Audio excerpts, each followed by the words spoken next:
Live stream is started. Sergeants, can you start your recordings?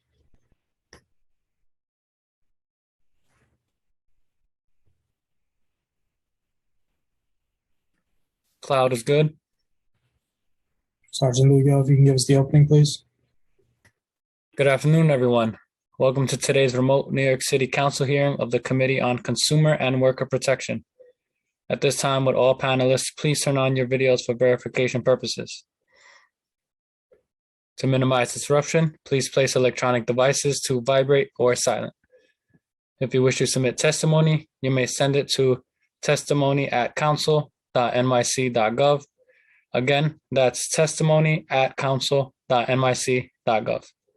Thank you for your cooperation. Chair, we are ready to begin.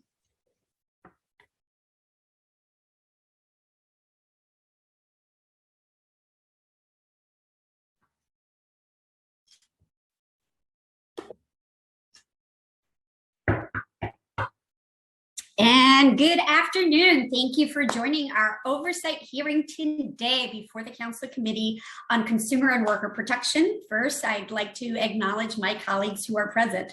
I see Councilmember Bottcher, Councilmember Abreu, Councilmember Menin, Councilmember Ose, and I wanted to go ahead and start off with my opening statement for today. So, good afternoon. I am Councilmember Marjorie Velasquez, and I am the chair of Consumer and Worker Protection. I'd like to welcome you to our oversight hearing today on the Office of Nightlife and the state of the nightlife industry. The purpose of our hearing today is twofold: to track the industry's recovery from the impact of the pandemic and to discuss recommendations to improve and strengthen the industry by addressing long-standing pre-pandemic issues the nightlife industry continues to face. The economic impact of the pandemic has been acutely felt by the nightlife industry. Nightlife venues like nightclubs, bars, and concert halls suddenly had to survive without a customer base, and nightlife workers such as musicians, performers, DJs, and dancers saw their wages disappear. A Hospitality Alliance survey of over 400 restaurants and bars in New York City found that half of the respondents experienced a 90% or higher decline in their average weekly sales in January 2021 compared to January 2020. An Office of Nightlife survey from March 16th to April 3rd, 2020 found that nightlife employees lost over 95% of their weekly wages, and 2 out of 3 freelancers reported losing 100% of their weekly jobs. At this point, the nightlife industry has completely reopened, thank God, and New Yorkers are able to enjoy the vibrancy of New York's nightlife scene once again. Nonetheless, the loss businesses and workers have experienced for the last 2 years has not magically disappeared. Certain nightlife businesses owe back rent for over a year. Some workers have unexpectedly been plunged into debt. The nightlife industry is essential to the city, and New York will be unable to recover from the pandemic unless nightlife industry recovers. The industry is both an economic engine and essential to our understanding of what makes New York unique and great. Whether it is the halal guys at 2 a.m., late night karaoke, or dancing at one of our many LGBTQ bars and clubs, people come from around the world to experience New York's vibrant nightlife scene. And as the city works to ensure that the industry is able to financially recover from the pandemic, it is also an apt time to address long-standing issues the industry has faced.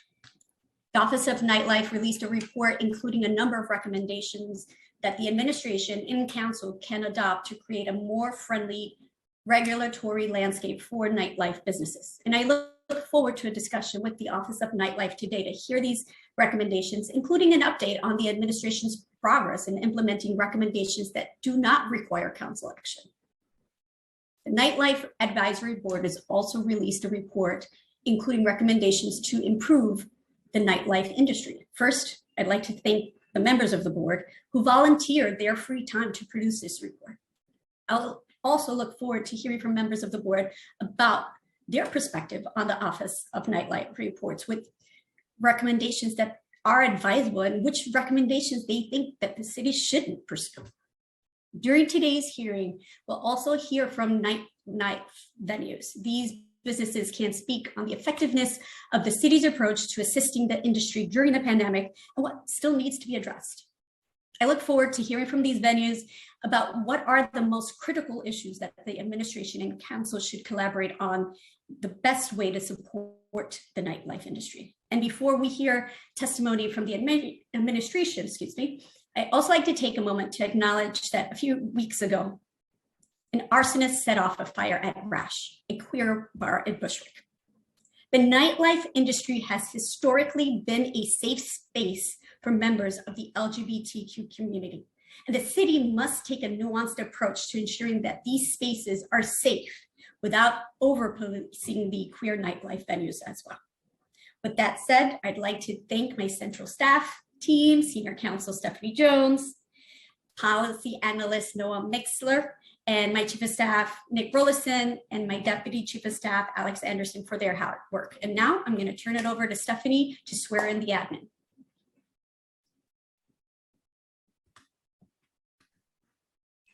Thank you, Chair.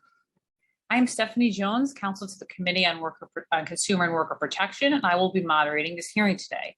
Before we begin, I'd like to remind everyone that you will be on mute until you are called on to testify, at which point you will be unmuted by the host. During the hearing, I will be calling on panelists to testify. Please listen for your name to be called, as I will periodically be announcing who the next panelist will be. At this hearing, we will first be inviting testimony from the Mayor's Office of Media and Entertainment and the Office of Nightlife, followed by testimony from members of the public. During the hearing, if council members would like to ask a question of the administration or a specific panelist, please use the Zoom raise hand function and I will call on you in order.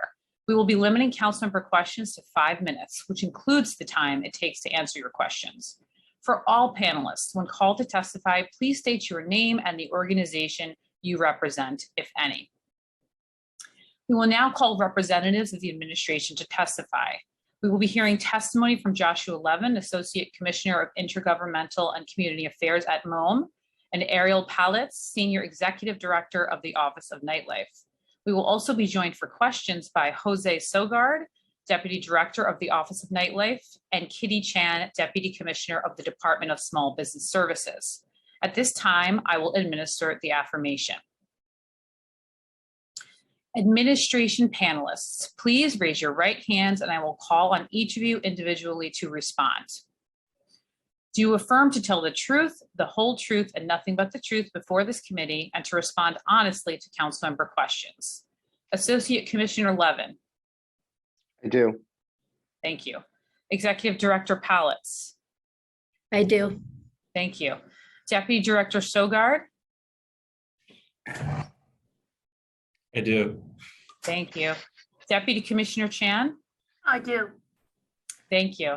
At this time, I'd like to invite Associate Commissioner Levin to present his testimony. Thank you. And good afternoon, Chair Velasquez and members of the Committee on Consumer and Worker Protection. My name is Joshua Levin. I am the Associate Commissioner of Intergovernmental and Community Affairs, the Mayor's Office of Media and Entertainment, MOAM for short. Thank you for having me here today, along with my colleagues in government. MOAM supports the creative economy of film, television, theater, music, publishing, advertising, digital content, and nightlife. Before the COVID pandemic, the creative economy generated $150 billion per year and nearly 1 out of every 10 local jobs. Beyond the economic impact, the creative sectors, including our vibrant nightlife businesses, defines New York City to the people who live here and the rest of the world. The Office of Nightlife is one of MOAM's 5 divisions, which also includes the Film Office, NYC Media, Creative Sectors Programs, and the Press Credentials Office. After Local Law 178 of 2017 created the Office of Nightlife, MOAM established a functioning office to be a point of entry into city government, listening to industry concerns, connecting them to partners in government, and creating resources and programs to help them. Leveraging the support of MOAM, the Office of Nightlife has done a tremendous job supporting New York City's nightlife industry in their short history. Now it is with great pleasure to introduce to you Senior Executive Director of the Office of Nightlife, Ariel Palitz. Thank you. Thank you, Josh. Thank you, Josh. Good afternoon, everyone, Chair Velasquez and members of the Committee on Consumer and Worker Protection. I am Ariel Palitz, Senior Executive Director of the Office of Nightlife at the Mayor's Office of Media and Entertainment. Thank you for the opportunity to testify today. I am happy to be with you to share what we have accomplished over the last 4 years and how we can continue to address the challenges ahead. The Office of Nightlife is a dedicated non-enforcement liaison between city agencies and the nightlife industry and community, serving owners, workers, performers, patrons, and residents in New York City's 25,000 bar, nightclub, venues, and restaurants. As you may know, the office was created through legislation written by former council member Rafael Espinal and signed by former Mayor de Blasio in 2017.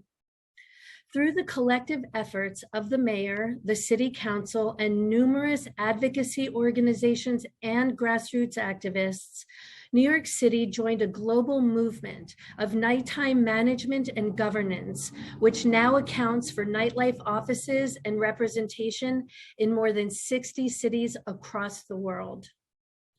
As a born and raised New Yorker, I have proudly served in this position since March 2018.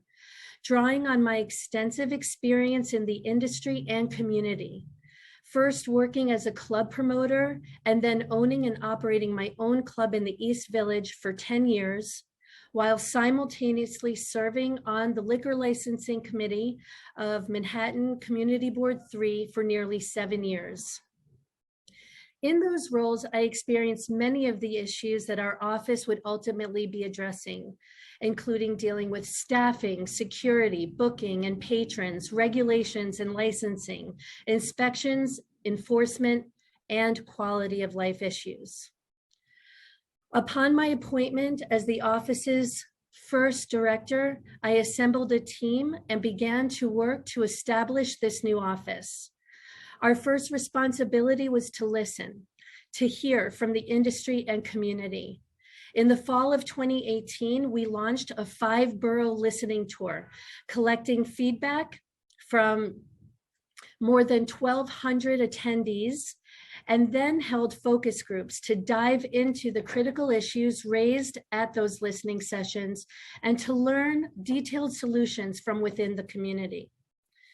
The agency then released a comprehensive economic impact study of New York City's nightlife industry in January of 2019, which found that it accounted for more than $35.1 billion in economic activity and supported nearly 300,000 jobs and $700 million in local tax revenue. That research and feedback helped us shape the 4 pillars of our agenda, outlined in the report that we released in June of 2021. The first pillar is to support business development. The second, to improve quality of life. The third, to promote safety, equity, and harm reduction. And the fourth is to elevate nightlife culture to be seen and known as an asset rather than a liability, as has historically been the case. Our report also provides a series of recommendations to improve nightlife in New York City, including solutions to challenges that have existed before the pandemic that are even more urgent now. These nearly 24 recommendations are the result of research, stakeholder engagement, and lessons learned from our casework.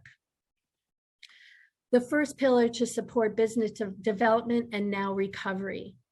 We are deeply committed to supporting businesses across the 5 boroughs and ensuring that they have the resources they need to be successful. Immediately following the conclusion of the listening tour, we developed a dedicated nightlife interagency working group, convening more than a dozen city agencies and the New York State Liquor Authority on an ongoing basis to review how the industry interacts with city and state government and how the agencies interact with each other, as well as in relation to the industry. Through this working group, we developed an approach to casework and problem solving called MASH, or Multi-Agency Support for Hospitality. We work closely to identify systemic solutions to long-standing challenges and engage these agencies with individual casework. This includes helping nightlife businesses navigating city agencies. It also includes crisis management response for venues that are facing some form of threat or other emergency, and helping expedite support from city services and resources, and serving as a central point of contact for those venues. Since we began this approach, we've helped address more than 725 individual cases. Together with our citywide campaigns, webinars, newsletters, and social media, the Office of Nightlife has proudly reached over 1 million New Yorkers. We know through our engagement that businesses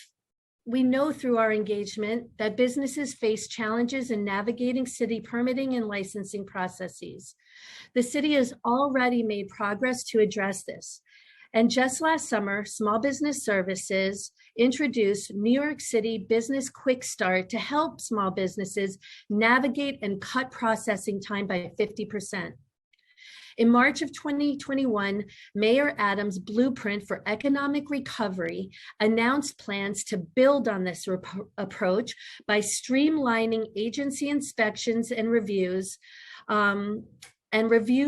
the approval process, and launching an interagency small business express to cut business opening times in half and launch a new portal for businesses to track interactions with the city in real time, including filings, permits, and inspections.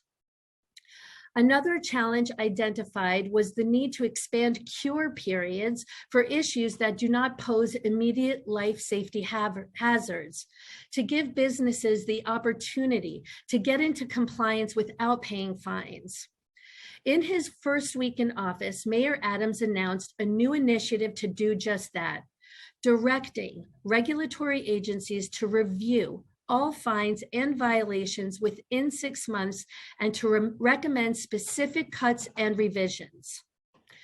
Additionally, our report and the mayor's blueprint recommended standardizing community board processes and applications for liquor licensing and reducing excessive stipulations and restrictions on arts and culture.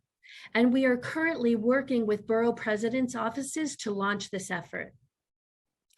Through local law 220 of 2019, the Office of Nightlife is now also responsible for publishing semi-annual reports of the multi-agency response to community hotspots, more widely known as March operations.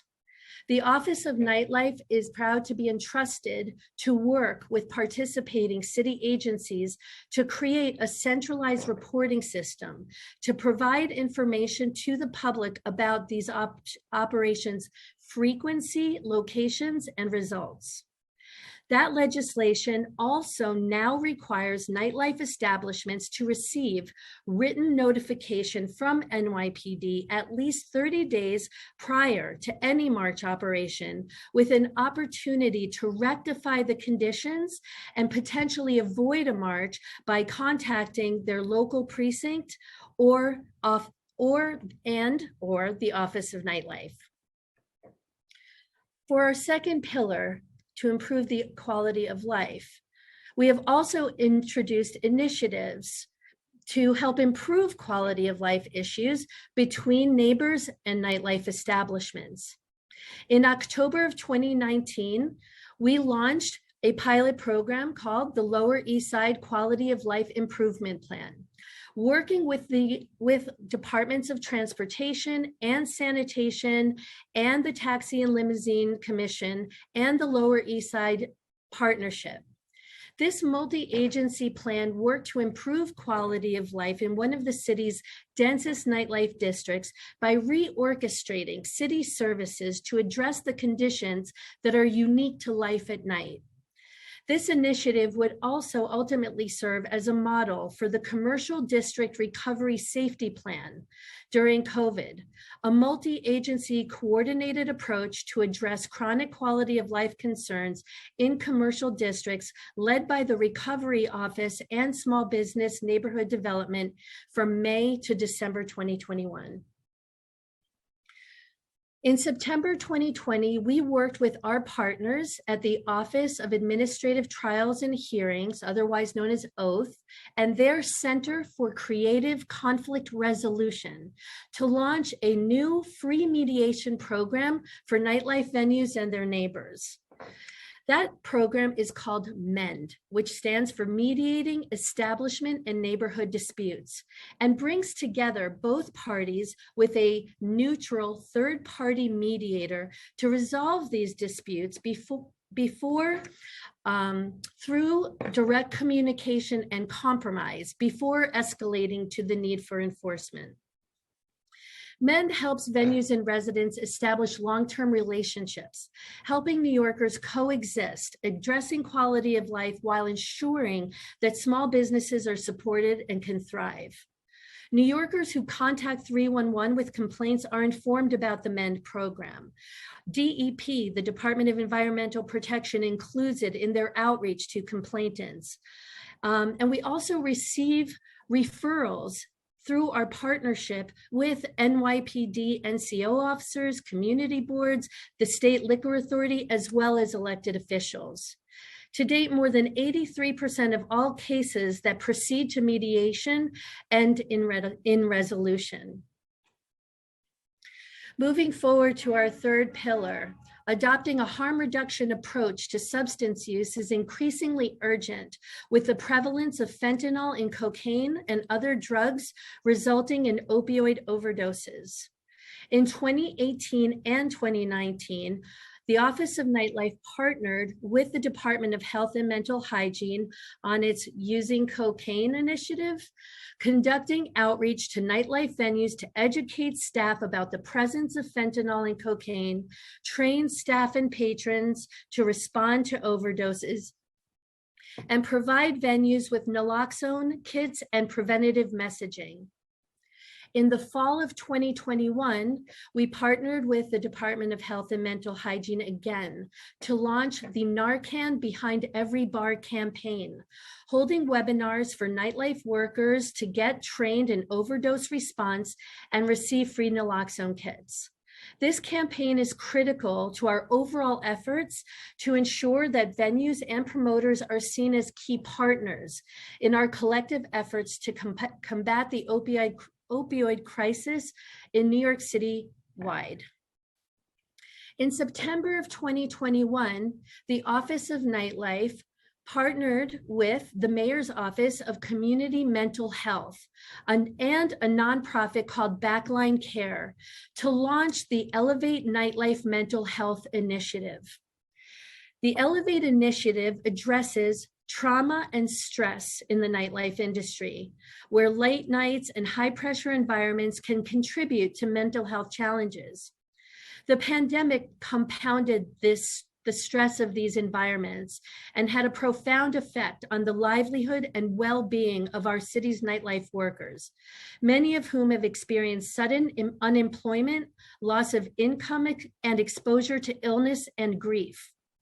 This initiative addresses the collective trauma in the industry and that remains on the front lines of our city's recovery. More than 120 members of the New York City's nightlife community have joined free weekly online support groups and worked with case managers to create affordable, personalized mental health plans moving forward. In our fourth pillar to elevate nightlife culture, we know that nightlife is at the core of New York City's cultural identity, and we are working to establish new policies and programs to support creative spaces and the New Yorkers who work and perform in them. Our report addresses the challenges that it can be cost prohibitive to host DIY or independent events, which can lead event organizers to operate underground with increased risk.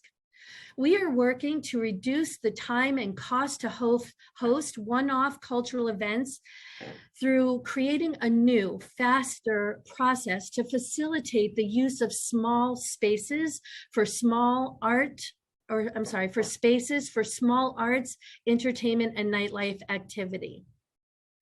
Our report also highlights a solution that we've seen in other cities that allows for the use of 24-hour nightlife in specified districts.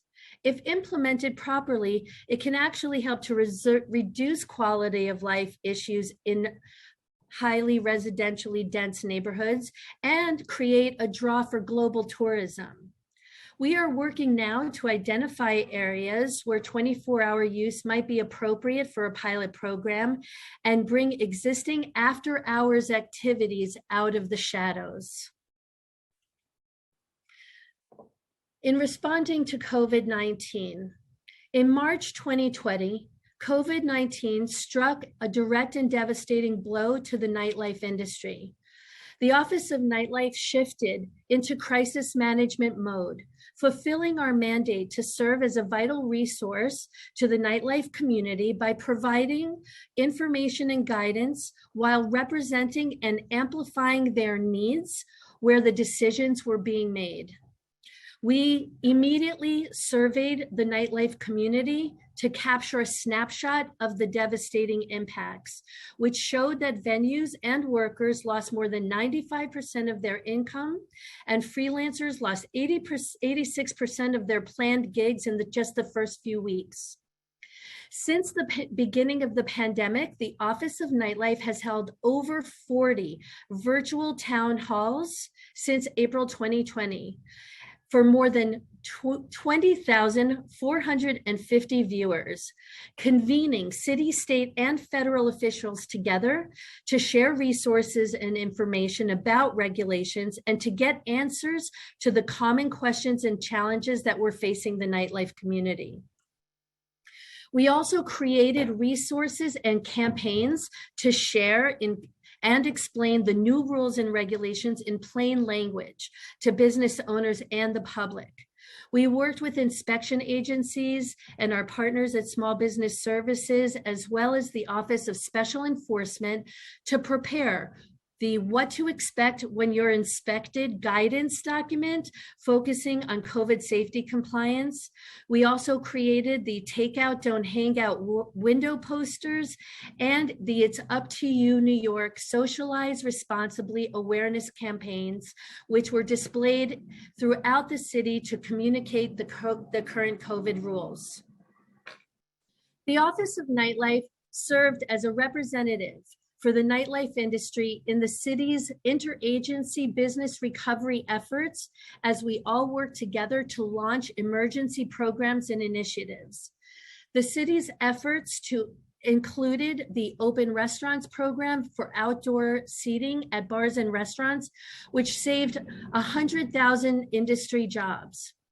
The Curtains Up program, which we created in partnership with Small Business Services, provided free webinars and one-on-one application support for the federal shuttered venue operators or SVOG grants, which ultimately provided over $1.6 billion to 921 New York City venues and promoters, and helped to manage the Open Culture program for outdoor performances in city streets, which hosted 459 public events. Now, 4 years since the creation of the office, New York is emerging as a leader in the global nighttime governance movement, communicating regularly with other nightlife offices throughout the United States and participating in the global nightlife recovery plan with over 130 collaborators from 70 cities around the world. As is the case with so many other sectors, cities are looking to New York to see how we are innovating to support this vital sector through the advent of our initiatives and the development of our recommendations. As we are emerging out of the pandemic, the nightlife has come a long way, facing unimaginable struggles. New York's recovery depends on nightlife's recovery. And the pandemic has taught us that nightlife is not just a luxury and a night out, but a necessity. It is essential not only to our culture and our economy, but our identity. And it has the power to heal not only our city, but ourselves. New York's venues and the people who run them are resilient, and we are working every day to continue to support them every night. I want to thank the Council for its ongoing partnership and support for the nightlife industry and community.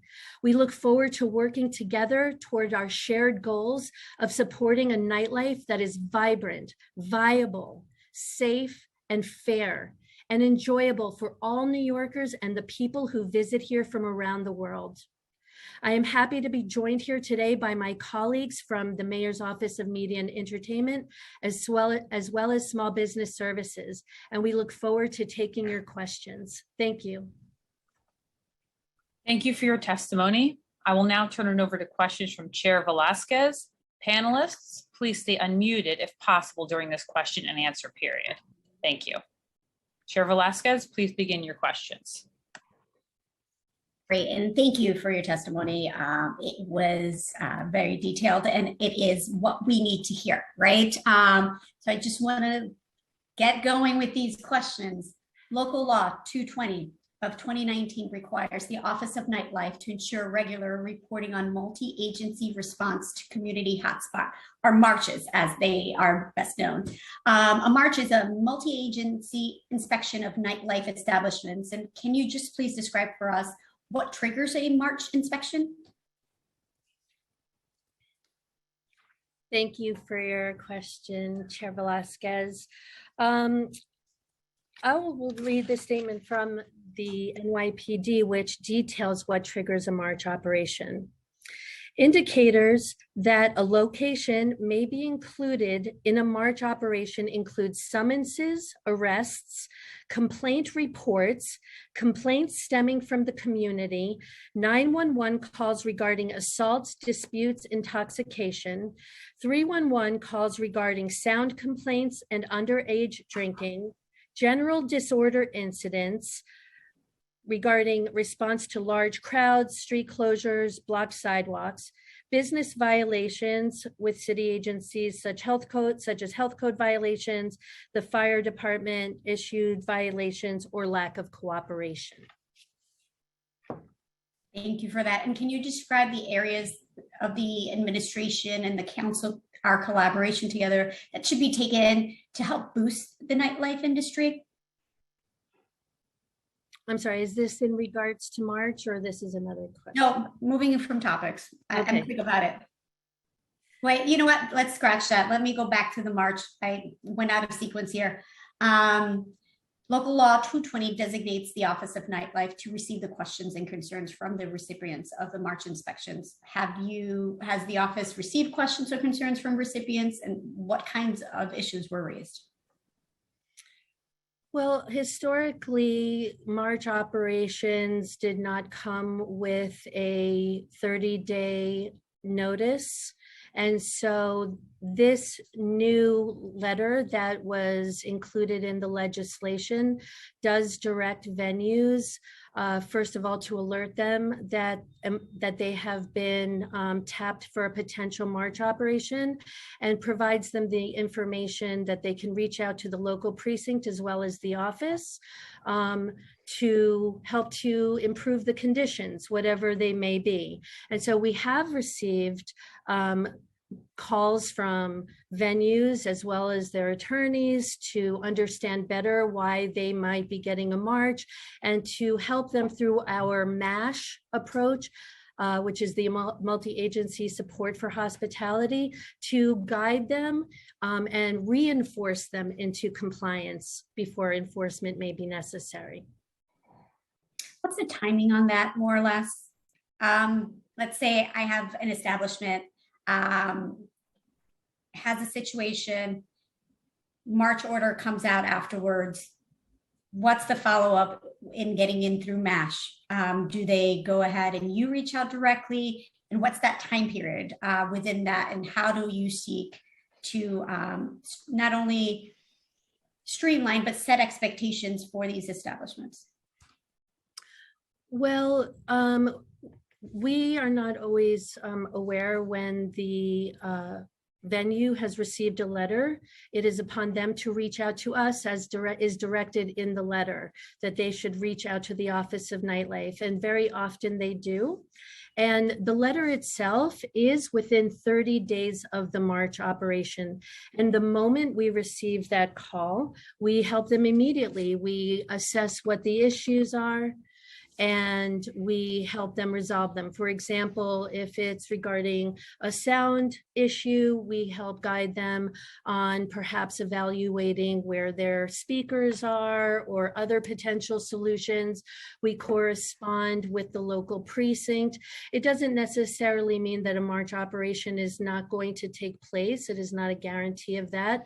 But what it is support for the business, which is really our primary function, is to support them through the process and to, again, reinforce and support them into compliance and to improve the conditions moving forward. And I guess that's the piece that I'm lost. Wouldn't it be better if the administration be open to providing the names of the March recipient venues to the committee to just help ensure that certain nightlife establishments aren't being unfairly targeted, as a way of actually just be more proactive? Well, the Office of Nightlife, our entire purpose is to work proactively to help businesses understand the rules and the regulations and to be in compliance through awareness of what those expectations are. We work with them regularly through our MASH program and through our webinars and information on our website and regular outreach to prepare and to educate new and existing operators proactively. In the event that they do receive a March notification letter, then we work with them to resolve the issues regarding what prompted the March, and then also to assist them with whatever compliance issues there may be moving forward. I think it's, the March reporting, the purpose of the March reporting is really to collect data on the program, which has historically not had a centralized reporting system because it was multi-agency, which is why the legislation was passed and why our office was tapped to collect the data for the program so that it can be evaluated as to what is the purpose and intent. The data reports are anonymous in nature. It does not call out the venues. And the first report was covering the period of January to June 2020. The second report, which is every 6 months, was during COVID, and so March operations ceased, and so there was no data to report there. And our third report was just released in March 1st, and all of those reports are on the website, and we'd be happy to share that data with you. Thank you, I appreciate that. I also want to take a moment to recognize that Majority Leader Powers has joined us, as well as Council Members Brewer and Council Member Farias. I think the other piece of the March is what is it supposed to be like, right? Oftentimes our establishments are feel not only targeted, but the way that they are done can be aggressive in nature. So can you guide us on the intention and how it's supposed to be and where it goes wrong or where it goes different than what it should be. Well, as a former bar owner myself, I understand what the experience is like. And I think that the efforts of the grassroots organizations that felt it was important to examine March operations, which was brought into legislation in 2019. Its purpose is to evaluate that, right? Our job is not to evaluate this at this moment. The purpose of the legislation is really just to collect the data, to evaluate when and where and how it happens. And that data is still being collected. But the purpose of that legislation was to inevitably be able to review that. But we are still in the data collection process. Thank you. I wanted to move slightly to another topic. The board made a series of recommendations, the Nightlife Advisory Board, related to cutting red tape in its report, and the council has already provided small businesses with some relief in local law 80 of 2021. And the mayor has also expressed a willingness to take on this issue. How can the council work with the administration on reducing the red tape? Well, the last administration already began with understanding the need to expedite inspections and to address summonses and cure periods and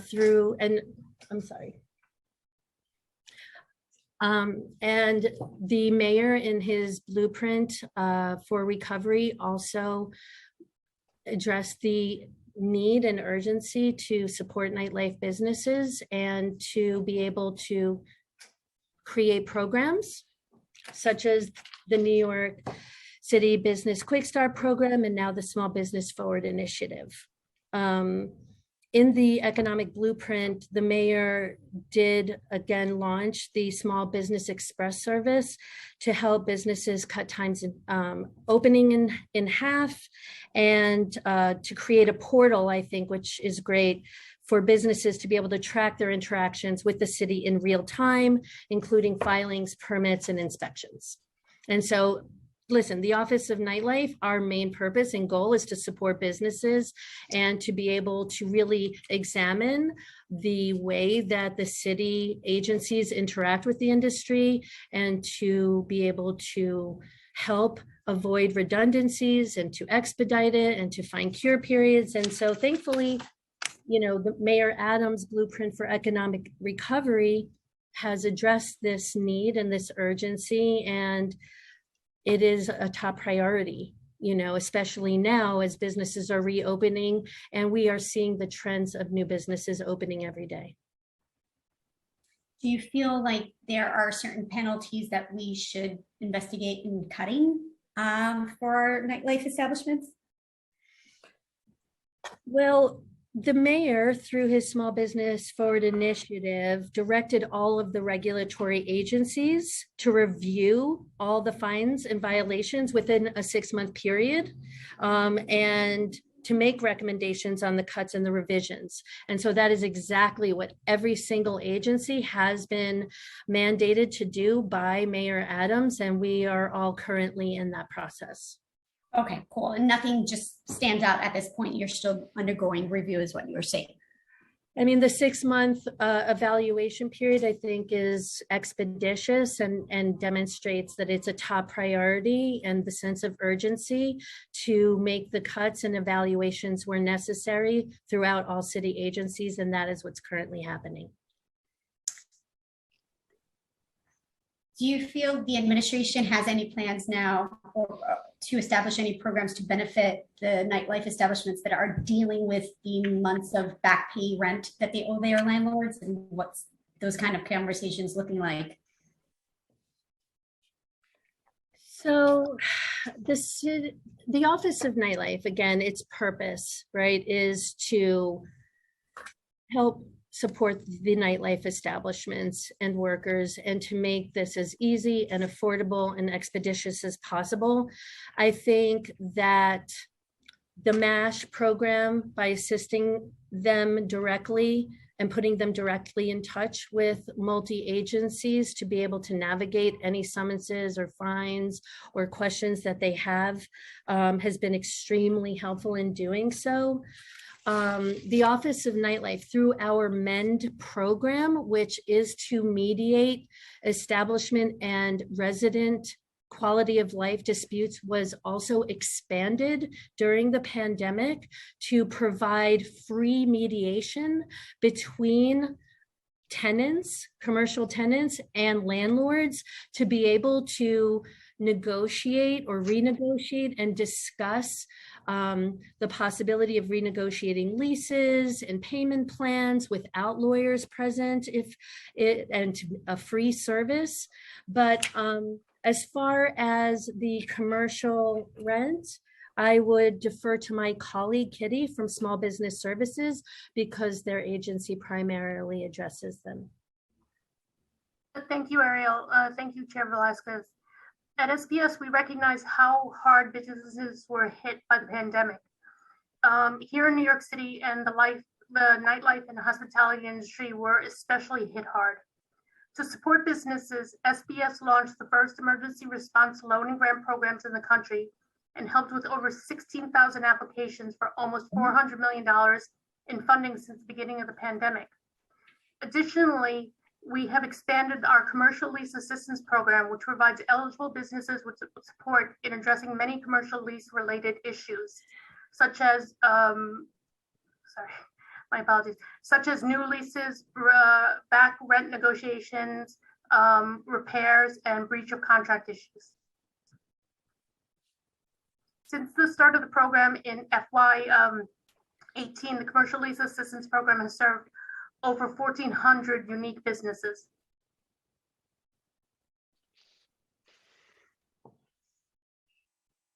Got it. Now, this one is for just to get a sense of nightlife workers, freelancers. As you well are aware, nightlife performers and freelancers have historically experienced underpayment and issues of wage theft. Can you discuss any recommendations to enhance workplace protections for nightlife workers? Thank you for your question. We do, at the Office of Nightlife, of course, represent the nightlife ecosystem, not just owners, but workers, performers. And we do believe that fairness and compensation are essential to a healthy and vibrant nightlife industry. We work closely with the Mayor's Office of Consumer Worker Protection, and we have fielded multiple inquiries and concerns, especially throughout the pandemic, regarding gigs lost and wages, and we have always directed them to our partners. If you would like any additional information, I could always, of course, get more, but we are, very pleased to be always working with our partners to address their individual issues.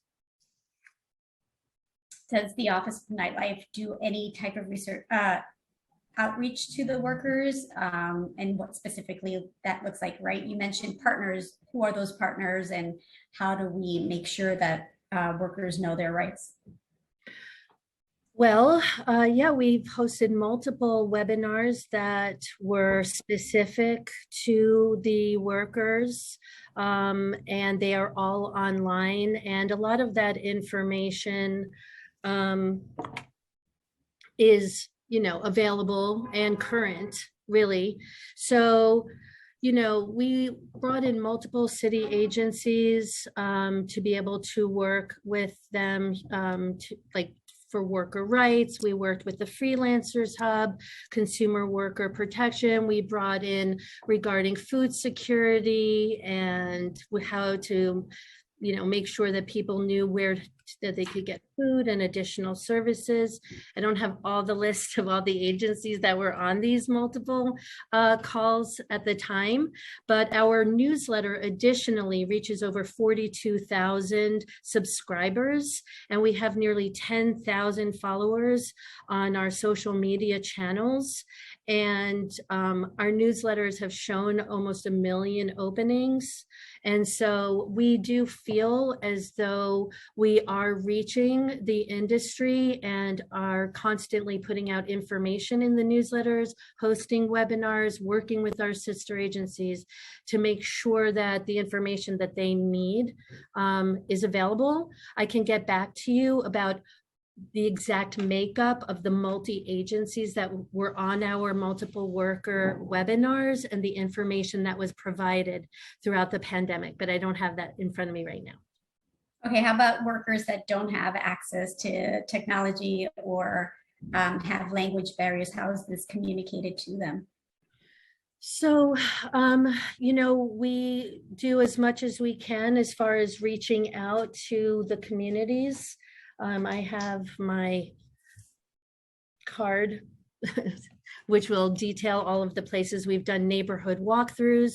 On a regular basis, we attend the police quarterly nightlife meetings that take place in Manhattan North, Manhattan South, Queens North, Queens South, Bronx North, Bronx South, Staten Island. We have also gone on multiple walking tours in all 5 boroughs, going from door to door, in Astoria, Queens, Bay Ridge, Bushwick, Port Morris, Bronx, Chelsea, Hell's Kitchen, Inwood, Newark. So we understand that not everybody is technologically connected. We understand that there are cultural and language barriers. And we also understand that in many communities, there's inherent distrust of the government in general. And so it really is, I think a very big part of the work of our office to be able to build trust and to reach out and to make those lines of connection through bids, through community boards, through police, through community organizations, and through our social media networks to make those inroads. And I believe, we are reaching them and will continue to do more, of course, because it's important. I guess even focusing when we're talking about nightlife workers, the Nightlife Advisory Board report, there's a recommendation to enhance sexual assault training for nightlife workers. What steps do you believe that the administration can take to help improve the awareness and education in combating sexual assault in nightlife venues for both employees and patrons? Sure. Well, thank you again for the question. And this is extremely important to us. Safety, equity, harm reduction is a top priority. It's one of our 4 pillars. And, historically, we have worked closely with organizations such as Outsmart pre-pandemic, hosting in-person as well as virtual bystander trainings that are available for nightlife workers, and just making it consent and assault awareness, making people aware that there are techniques and trainings available. And we really do work closely with Outsmart and other organizations like that. In the wake of recent incidents, we're also doing outreach and listening really to the community and operators about, creating checklists as well as best practices, and really about how to heighten awareness, because we know anything can happen anywhere at any time to anyone, right? Not just in nightlife, anywhere. And I think one of the great things about New York is our heightened awareness in general. But I believe that is really the right approach, is making venues and the people who work at them, the people who go to them, aware of best practices and techniques on how to be a good bystander and how to be a good patron and how to be a good worker, so that nightlife venues can be seen as an opportunity to look out for each other, as opposed to a place where just things happen. I think when we're talking about risks, what we saw, and I hate taking it here because this is a reality for so many. What we saw at the shooting at the Pulse nightclub in Orlando, right? It shed a light as to the unique risks faced by the LGBTQ plus community in nightlife spaces, right? So how has the office helped to make these spaces safer, and how can we at the council help with these efforts? Well, we work so closely with PD and the venues around safety issues. Pre-pandemic, we hosted multiple active shooter trainings. And obviously now that we are emerging from the pandemic, intend to do more of those.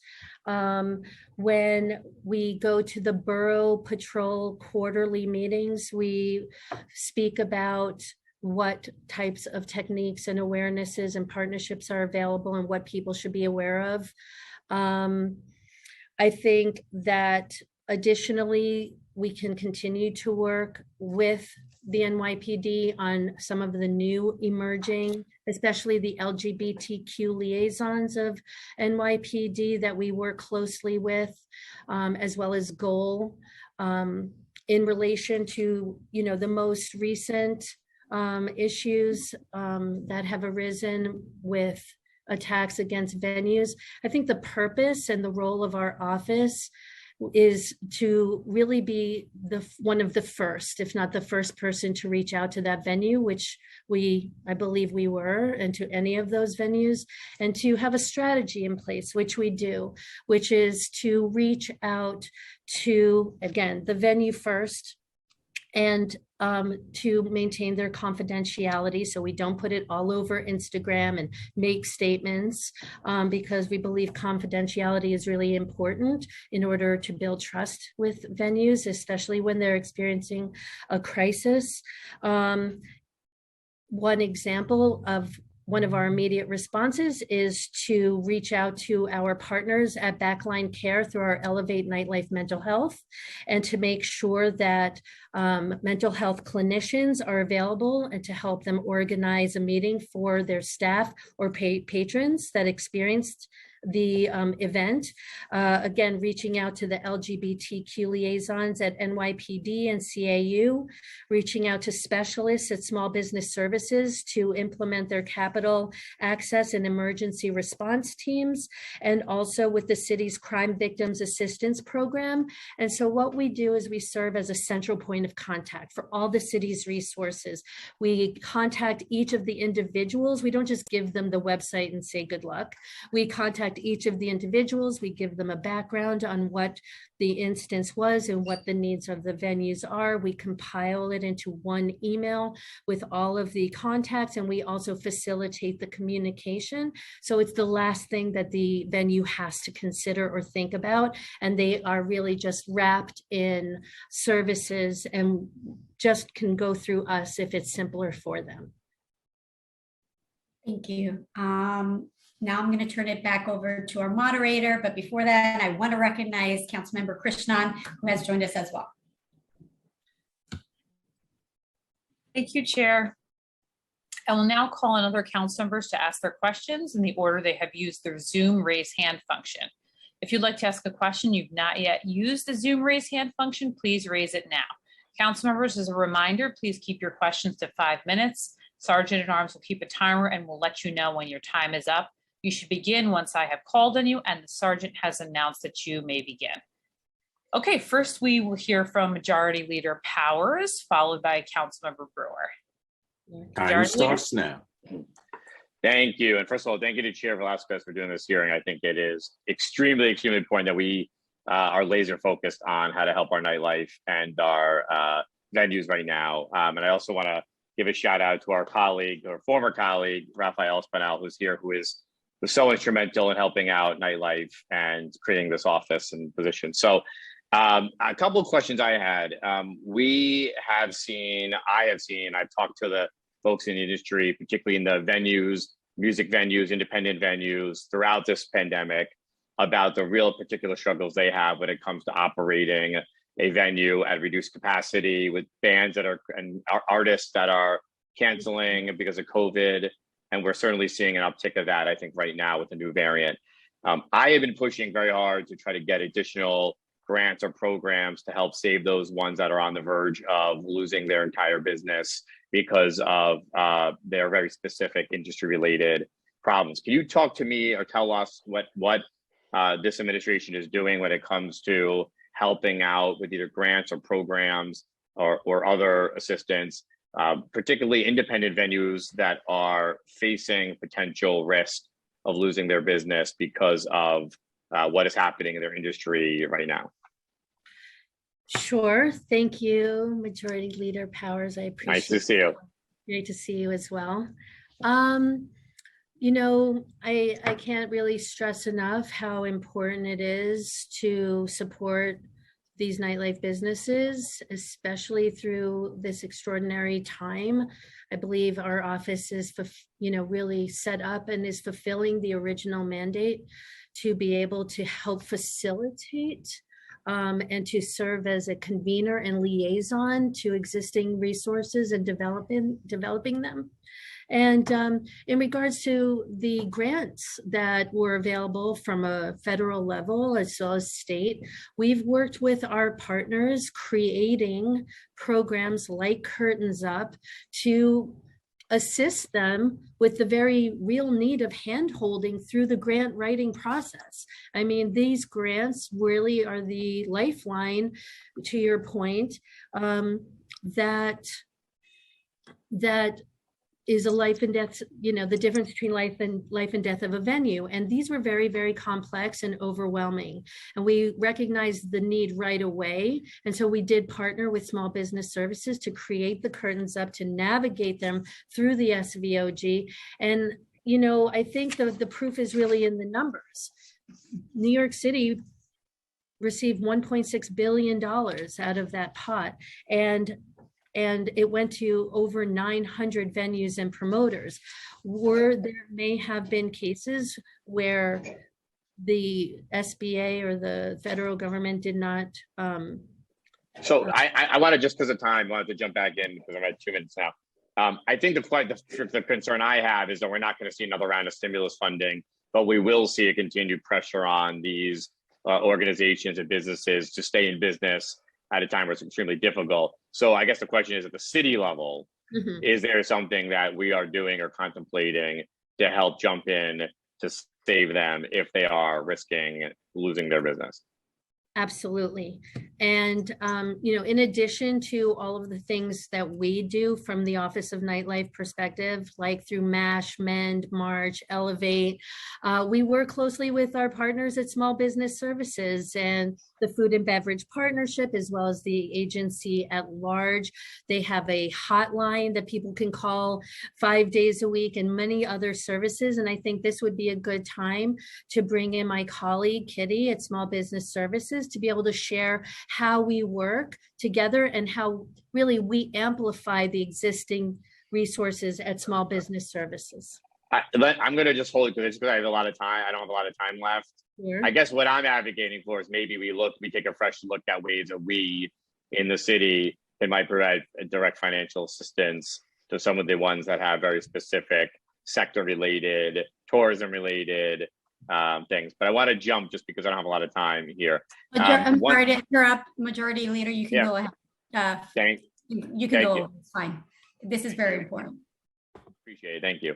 So I guess I just asked that question, and maybe in the most condensed version, you can tell me, is there anything contemplated at this moment, financially driven, grant related, or something else for folks that feel like they are right on the precipice of losing their business and are looking for help?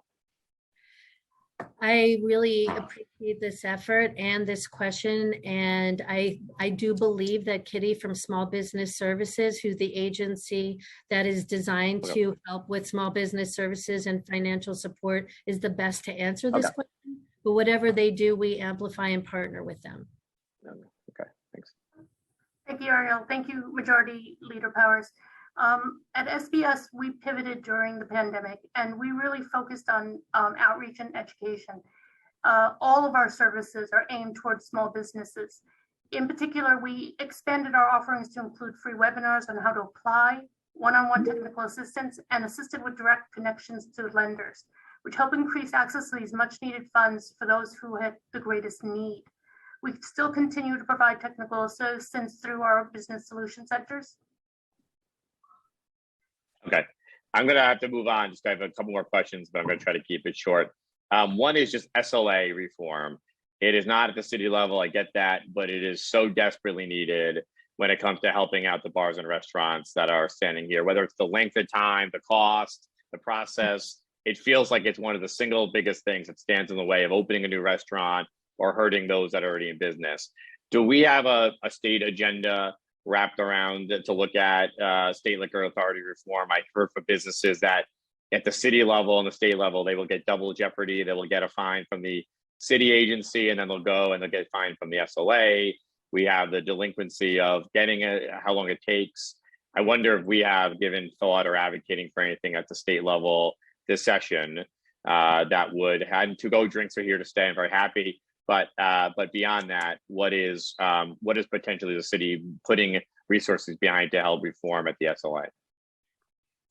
Thank you for that question, and agreed. You know, this is an important partnership that is essential to work seamlessly and well in cooperation to help businesses get open and operating as quickly as possible.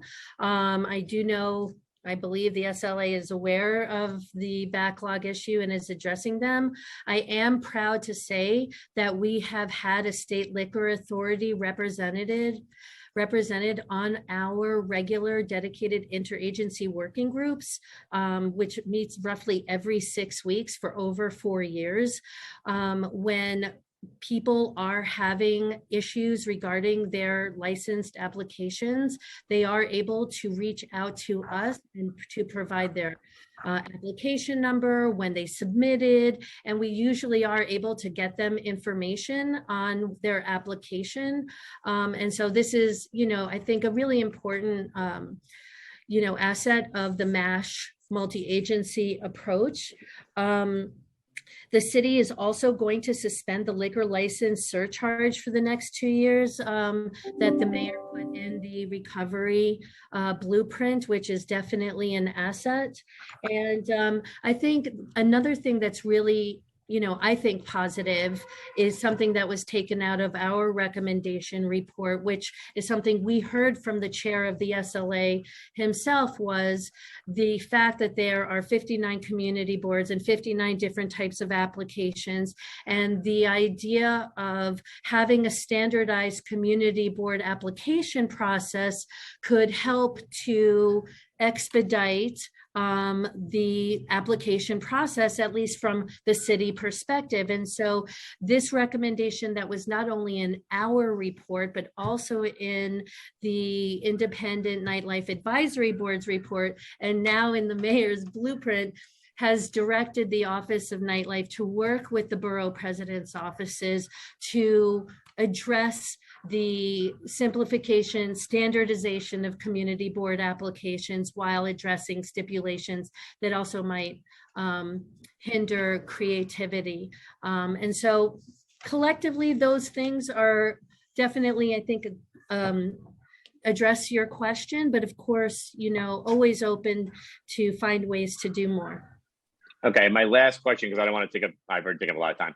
There's a proposal that was discussed last year and now is discussing this year, which is a tale comes off of what Councilmember Espinel did, which is about repealing the cabaret law to help out nightlife establishments. And I and others have talked about zoning that still sort of upholds some of those principles when it comes to the cabaret law, and would actually require you to still go get a zoning change if you want to allow dancing in establishments that already have it.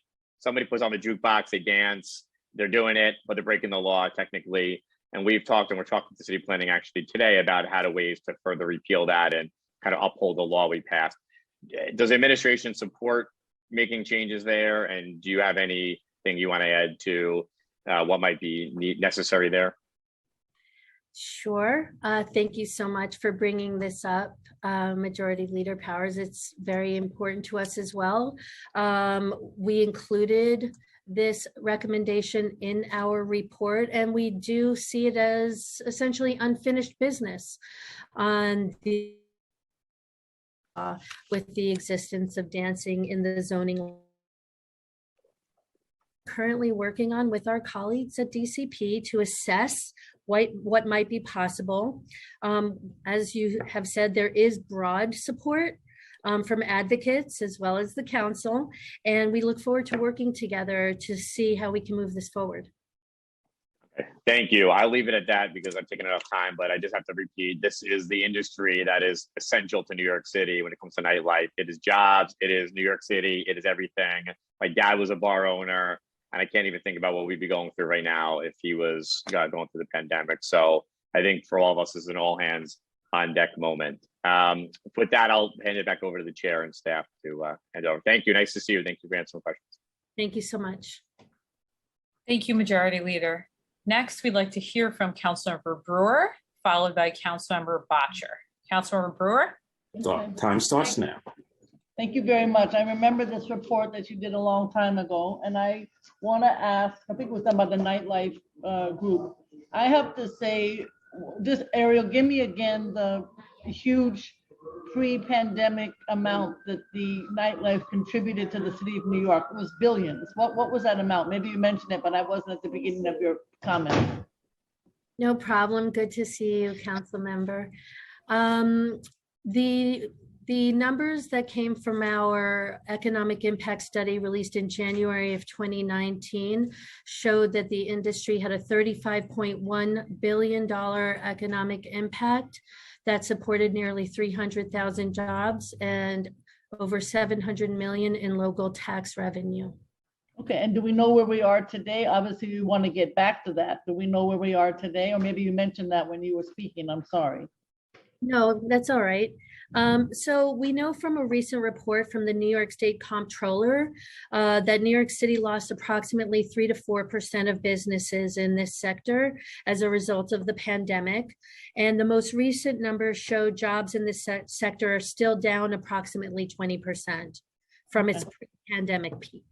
Yeah, okay. Next question is, when you are trying to build it back, obviously working with the community boards is something that I've done, and I think it's important. How do we still deal with those that have a noise issue, whether it is police department, consumer affairs, Department of Environmental Protection, etc.? Noise meters, how is that being dealt with? Certainly your MEN program is extraordinary, but that doesn't help us at midnight. Your MEN program has been great. I participated. I know how good it is. So I want to know two questions. How often has MEN been used? And then secondly, are there any new solutions to trying to deal with noise that comes about late at night? Thank you for bringing this up. It's obviously a very important issue around quality of life. And it is essential in order for us to be able to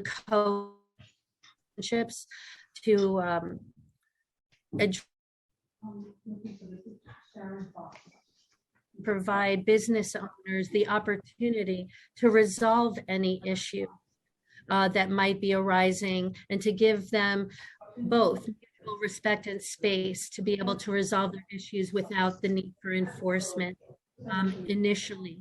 I'm very proud of the MEND program that we created.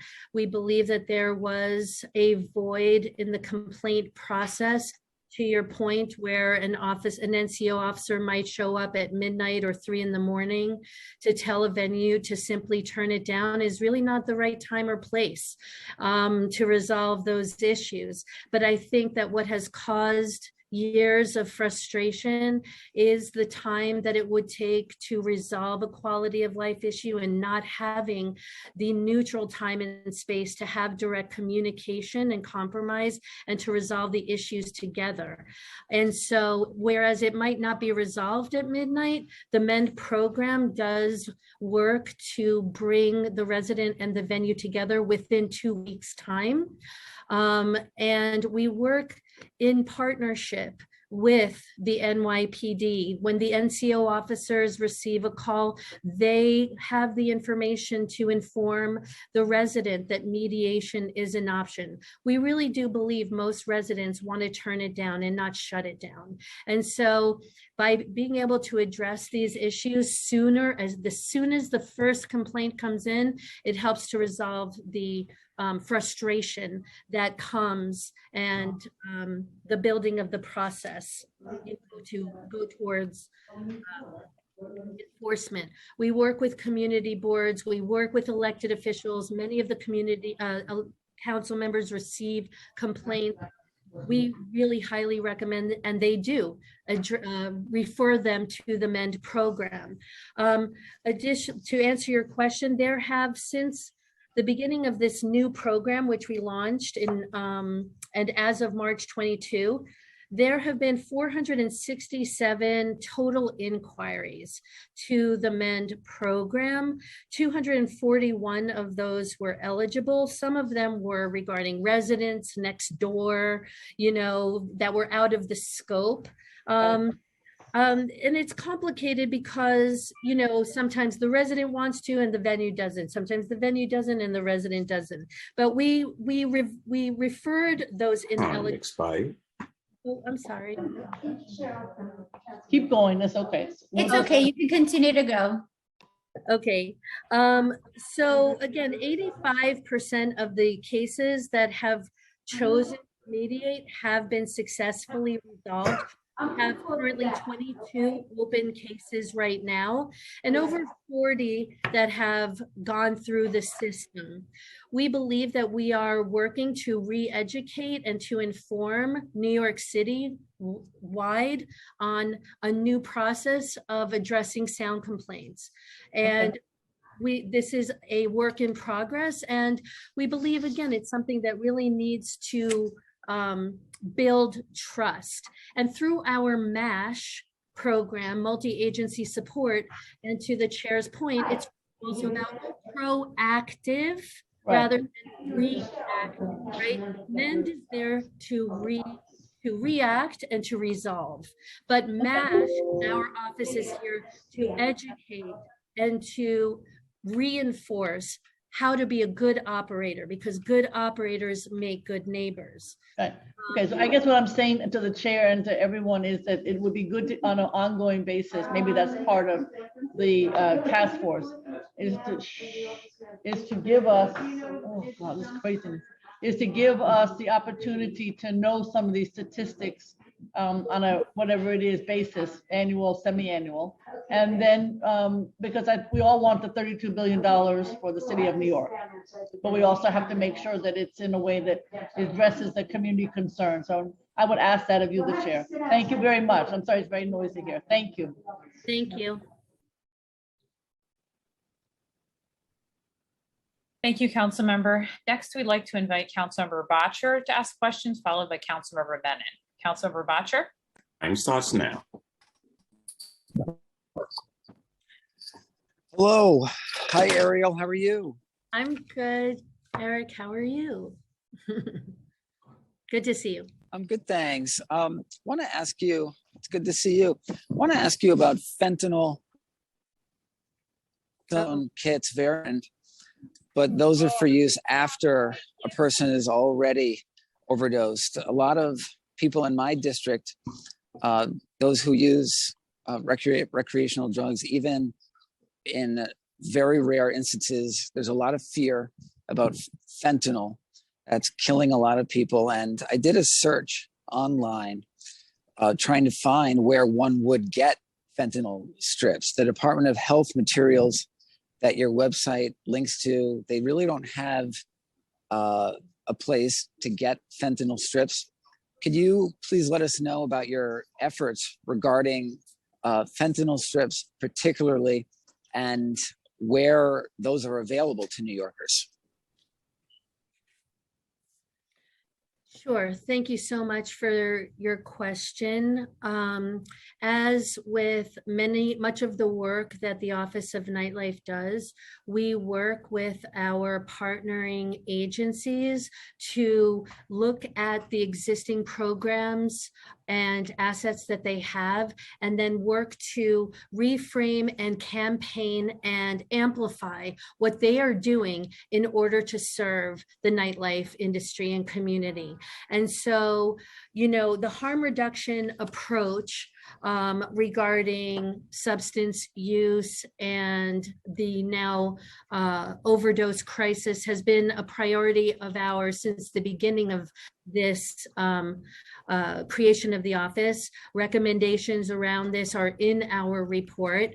Recently, the Department of Health and Mental Hygiene developed its own independent program around Narcan distribution, as well as the training kits. As far as I know, the fentanyl test strips are, the test, we did a webinar, as you know, right, to create the Narcan Behind Every Bar campaign. And we understand Narcan is reactive. Fentanyl test strips are proactive. We want to be able to make sure that fentanyl test strips, as well as Narcan test strips, kits are available. The Department of Health are the ones that have the information regarding the Narcan kits. I'm actually not entirely sure right now what their stash is of fentanyl test strips, but we are in support of both.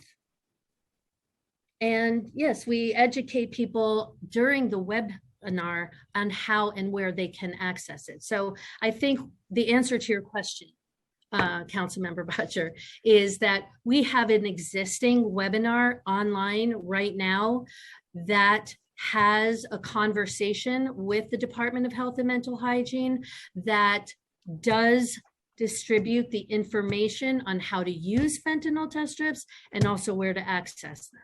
As far as a link on where to access the fentanyl test strips, I don't think that is available from within the city at the moment, but I just have to clarify that. But I believe naloxone and the kits and the training is what's being distributed, but the information and how to use them is on the webinar. And we can share the website and those webinars with you so that you can see that. We could clarify on the website information regarding fentanyl on this webinar here. But this is obviously a tremendous crisis. It is wonderful that the city is taking an approach, a harm reduction approach. I'm sorry, Eric, I think you're muted.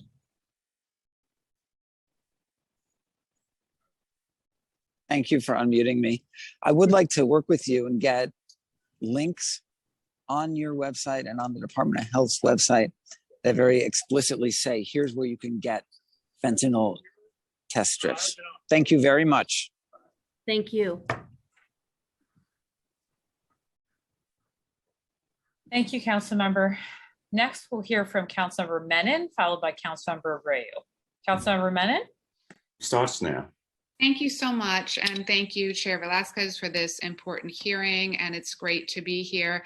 I have to say, I have sort of special feeling for this particular hearing since I was MOM Commissioner when this office was created. So it's great to see you, Ariel. And I just have a couple questions for you. So one of the things that I'm most interested in is now we're 4 years from the creation of this office. And one of the recommendations in the advisory report is to move this office from MOM to SBS.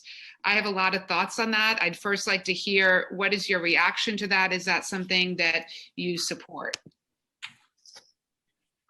Thank you for your question, Councilmember Menon, and it is great to see you. And thank you for everything you did for me and for this office in the first days when we were created and helping to bring me on and onboard me and get me prepared for this journey. So thank you again. I'm very proud of everything we've accomplished. And this agency has supported us and throughout all of our goals. And we already really, as I've demonstrated through MASH, We work very closely with Small Business Services and the Food and Beverage Partnership and every single agency within the city. And I think we've managed to partner with each of them very well to be able to amplify and to harness their existing resources to direct them to and for the industry and community. And I know that this question has been floating around, but from my experience and from the goals and objectives that I've set forth, I believe that we are accomplishing our goals, and we have been supported by the MOM agency with its existing resources in comms and intergov and legal, and has also been able to put us in touch with other aspects of the creative community and economy in New York. And so I'm proud of what we've accomplished and feel supported by the agency. Okay, let me maybe ask it a different way, because I know it's always very difficult when you're reporting into a commissioner to then say you should move agencies. It seems to me, as you know, I'm chair of the Small Business Committee, that SBS has a whole portfolio of services that are obviously geared towards opening new businesses, supporting new businesses, helping to make sure that fines are reduced, and SBS obviously is working across the board with all of the fine assessing agencies, whether it's the health department, you know, DCWP. So how could we better access those services? Because it just strikes me that if your office was moved to SBS, it would accomplish a lot of the goals that, you know, that you were talking about and that we're hearing, which is obviously to support nightlife venues, but then also, as you heard from some of my colleagues, focus on community concerns, because there are a lot of valid community concerns that are also raised at the same time. Thank you for that clarification, and I understand where you're coming from. I think, you know, first and foremost, you know, the pandemic itself showed that we don't necessarily have to physically move or be with anyone to be able to accomplish. And I know that's not exactly what you meant as far as moving to SBS, but we work very closely with SBS and as well as with all the other agencies. I'm on the phone with Stephen and all the other members that I need to in relation to small business services and report programs on a daily basis. We work very closely together in partnership. They are on our dedicated interagency working group. We just, whether it be regarding Narcan, whether it be business support, whether it be around quality of life issues with Oath, we are able to serve as a central point of contact and to be a convener and a liaison to all city agencies, not to mention the State Liquor Authority as well. And so I feel as though in regards to small business services and the services and the programs that they provide, that we are able to amplify and partner with SBS as well as we are with any other agency. And that's only just to say that I feel that we have accomplished a lot. I'm proud of the partnerships that we have.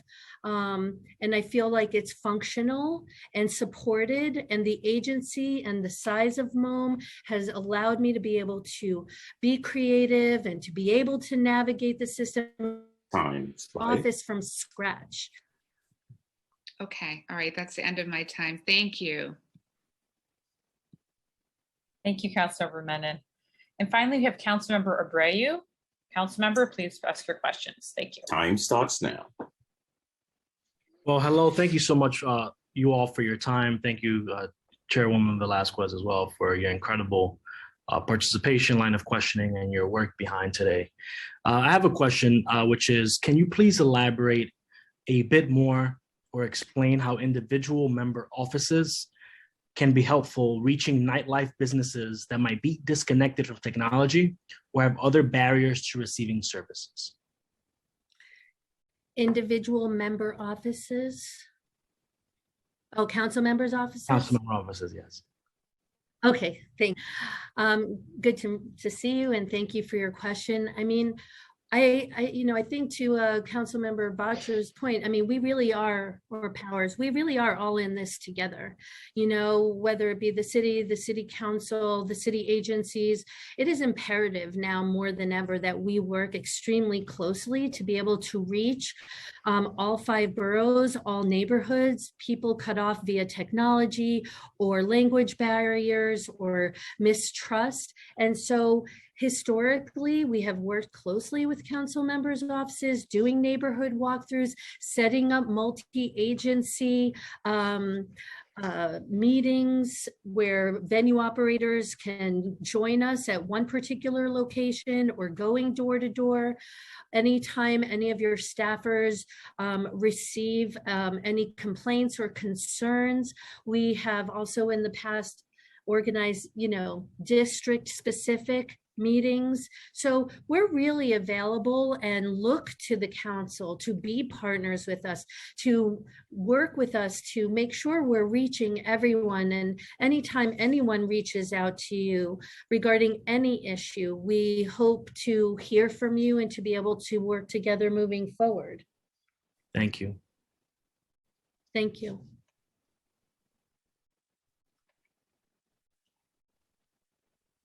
Thank you. I'll turn it back over to the chair if she has any more questions. Just one simple one. Do you feel that you have enough resources to work at the capacity to bring on our nightlife establishments to pre-pandemic levels, whether it's funding for your agency, moving you to SBS? What do you feel? I do, again, I think, first of all, thank you for the question. I do believe that I am very proud of everything we have accomplished over the past 4 years, and that we have been able to reach the industry and community. I believe that we have the adequate resources to support this industry thus far, but we can always do more with more, like everyone else can. What does more look like, though? I mean, I don't think I have specific requests at this time. I feel we're very accomplished and have achieved our goals as much as was within our ability, and would be happy to set up time to talk about the specifics and what our vision is moving forward. And so accountability, right? How can you be more effective for nightlife, right? How can we hold you more accountable, right? Sure, I have this hearing, but where can I hold you up to a standard to make sure that all my nightlife has access, not only to you, but all the resources that there are owed? How can you hold me more accountable? I really think this is about ongoing partnership. I think this is not about simply data reports and so forth, although that's very important. I think that interacting with each other, working in partnership, identifying venues and workers and performers and issues that are in need in order to empower this office to fulfill its mandate, to be a dedicated, non-enforcement, direct line of communication and support for the industry. It's the first of its kind in New York.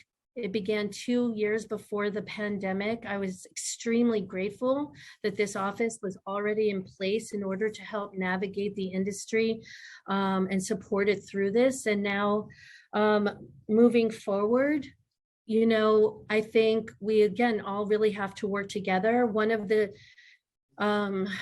issues or, positives that emerged from the pandemic is the way that the industry and community itself organized so many coalitions and alliances that allowed the industry now to be able to speak with one voice.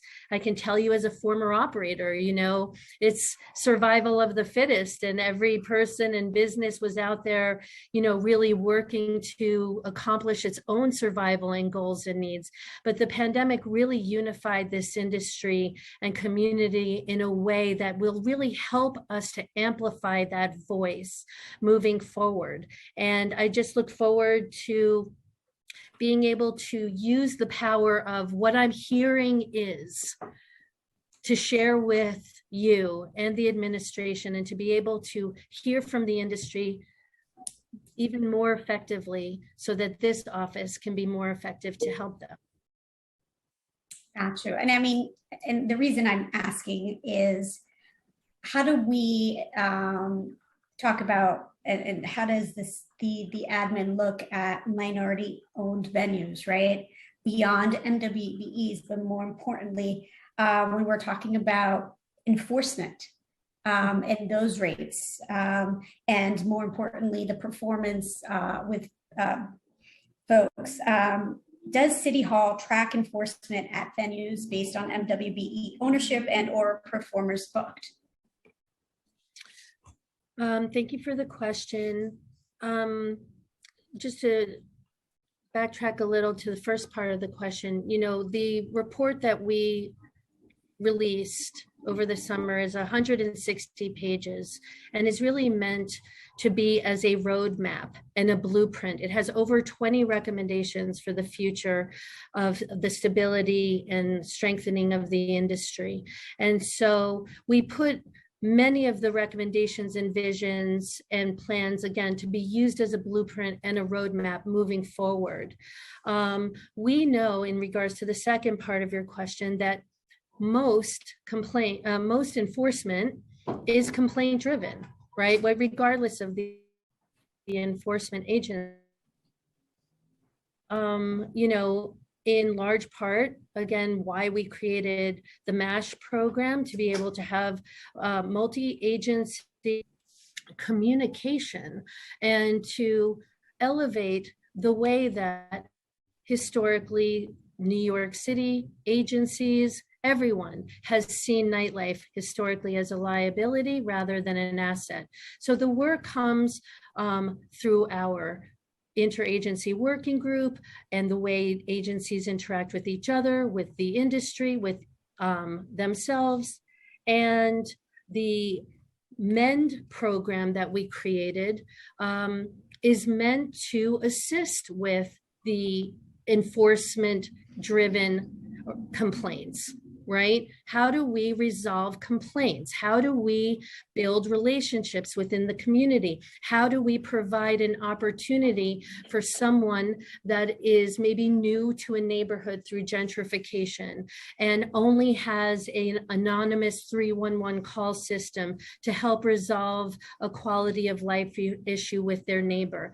The MEND program provides an opportunity to build relationships and to resolve quality of life issues within communities that may have disproportionately high complaints.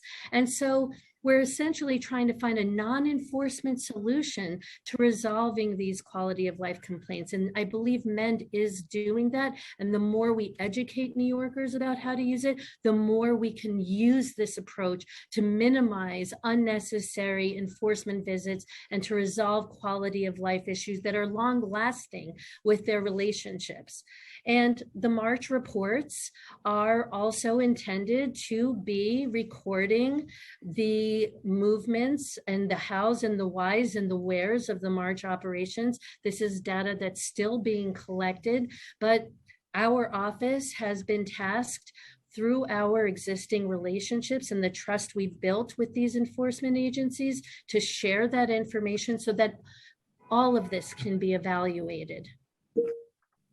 I guess, like, maybe my question wasn't clear. How can it be tracked, right? I hear you and I applaud the joint efforts with working with all the agencies, but is there a centralized location where we can track this, right? Can we track how the demographics play out, right? In communities that are going through changes. How can we track that? And right now I'm not hearing that. And when we're trying to say that we're providing full support, it seems like it's lacking in this aspect.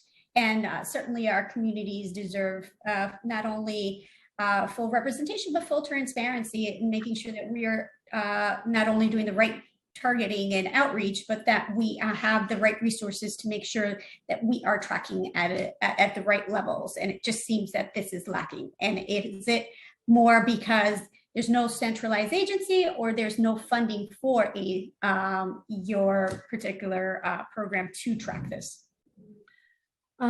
Thank you for that clarification, Chairwoman. The March reports do track by neighborhood and do provide data. I think that is a little bit more granular to be able to address some of the questions that you have.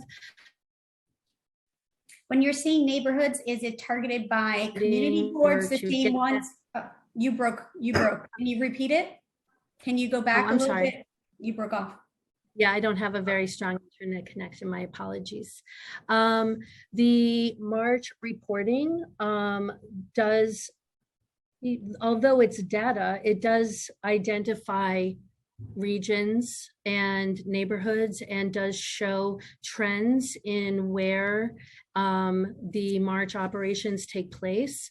And so I think that some of what you might be looking for may exist in the previous and additional reports that we will be creating moving forward. Again, there was none during the pandemic, but I believe some of the data that you're looking for is there.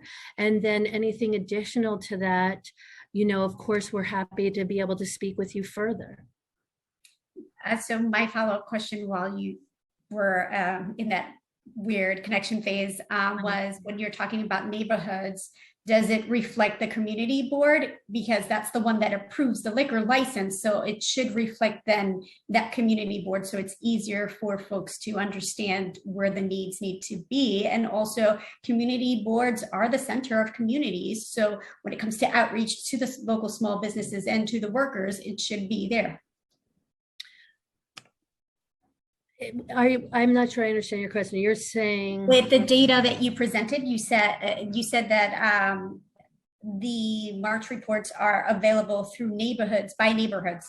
And my question to you was, is it by community boards? And if not, then it should be, so that way it's easier to not only reach out to the small businesses, but also to provide a service to the workers there as well. I think being able to get granular regarding community boards is in all likelihood an option, and we can get back to you on that. You know, a lot of the work that we do is also through the bids. We're on a regular weekly call. We have been for years. I think now it's moved to every couple of weeks through the bids that are also centrally communicating with the local businesses primarily. The community boards, yes, they interact with us in their advisory capacity, and when hopefully they're getting complaints usually. But as far as the business support and development and being able to reach businesses, we work very closely with SBS, with the local bids, and also through the quarterly borough patrol meetings. Got it. That's enough questioning for me. I believe there are other council members that have their own questions. Thank you, Chair. Yes, we'd like to invite Councilmember Farias to ask questions, followed by Councilmember Brewer. Councilmember Farias. Time starts now.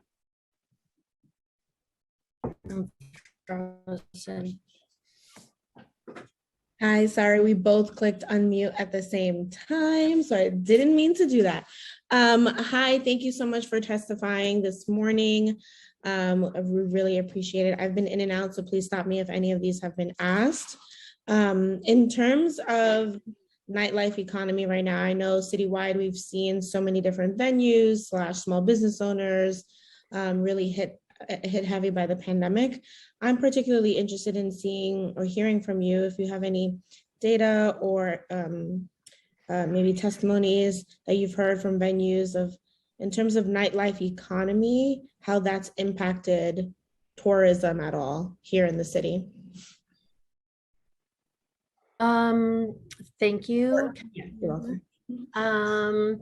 I don't have the tourism data in front of me now, but of course, happy to get that for you. It's definitely available. Without question, tourism in New York and how it's impacted nightlife and the city is devastating, but we are gratefully building our way back. We see so many venues open.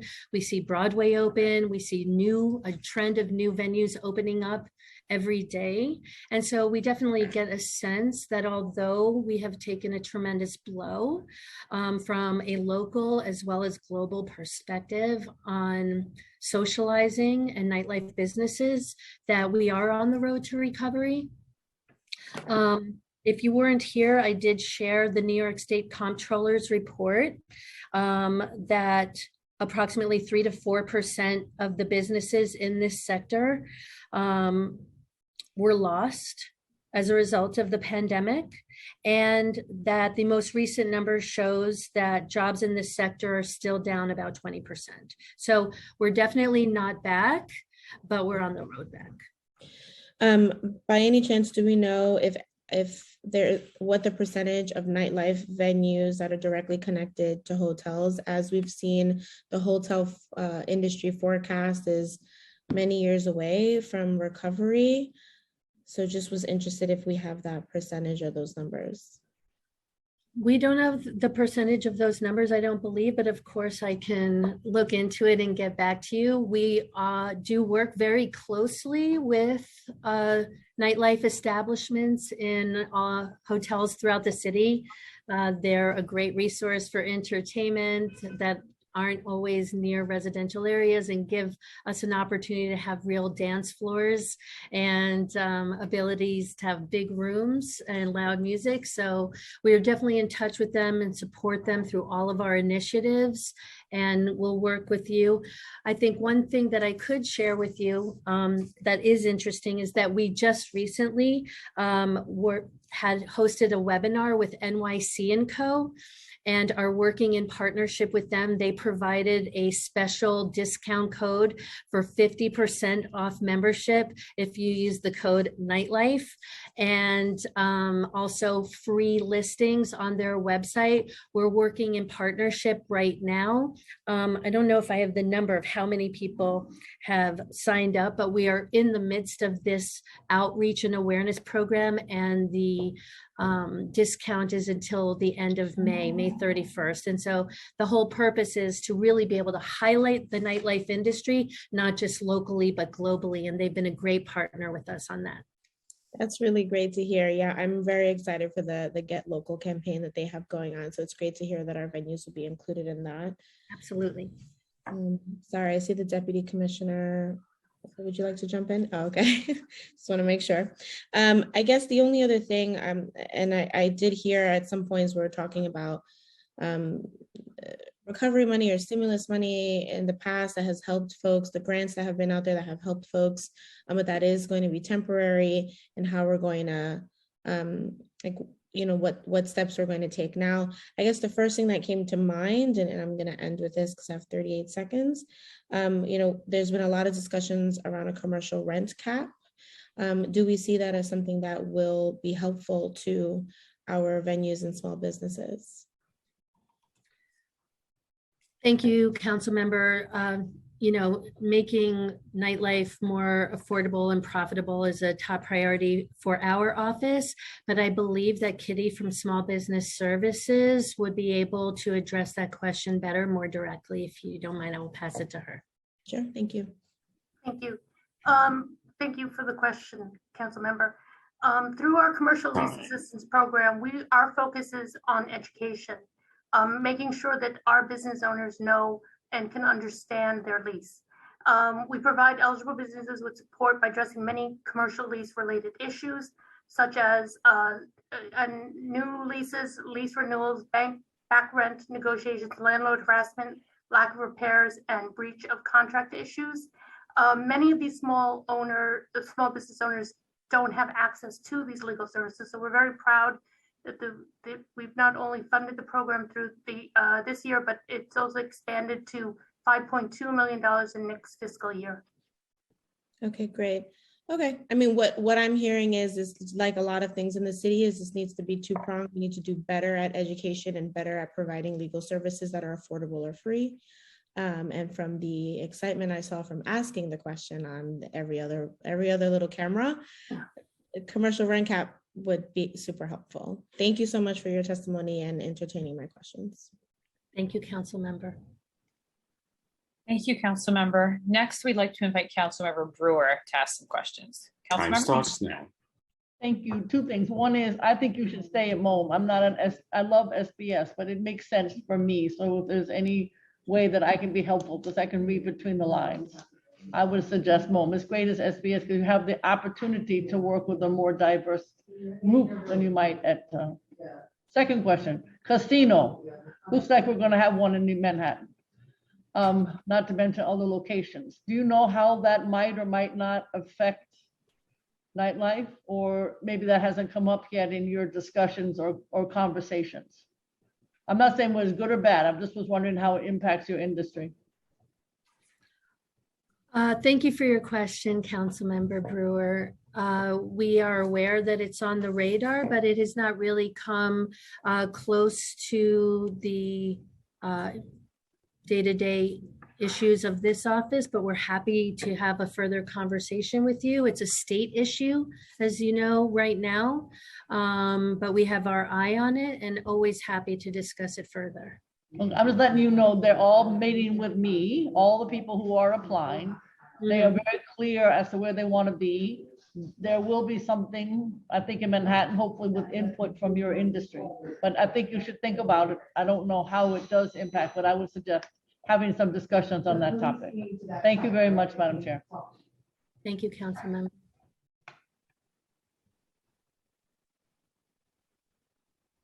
Thank you.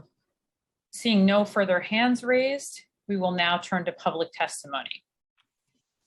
I'd like to remind everyone that, unlike our typical council hearings, we will be calling individuals one by one to testify.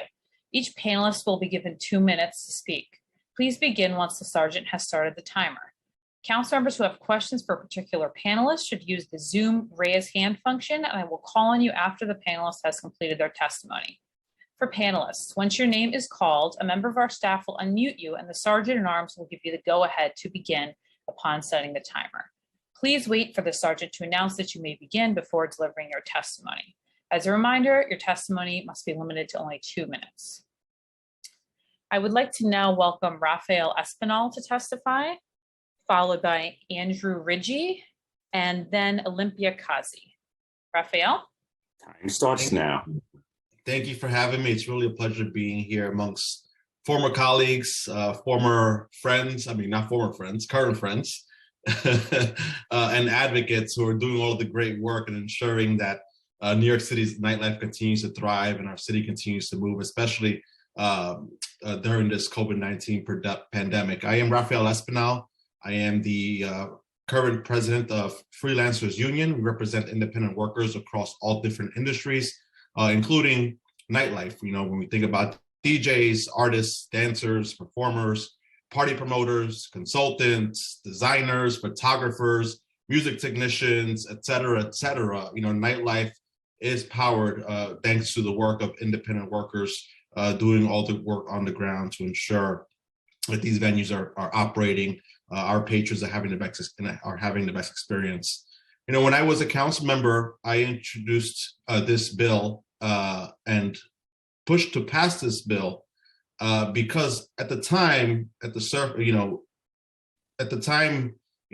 we can argue that New York City's nightlife was increasingly facing and encountering a hostile environment from our city. You know, the venues that were at the forefront of creating invaluable cultural and financial capital for New York was often being met with over-enforcement, was being met with intolerance from communities, and was being met with policies that didn't really look at how they impacted New York City's nightlife.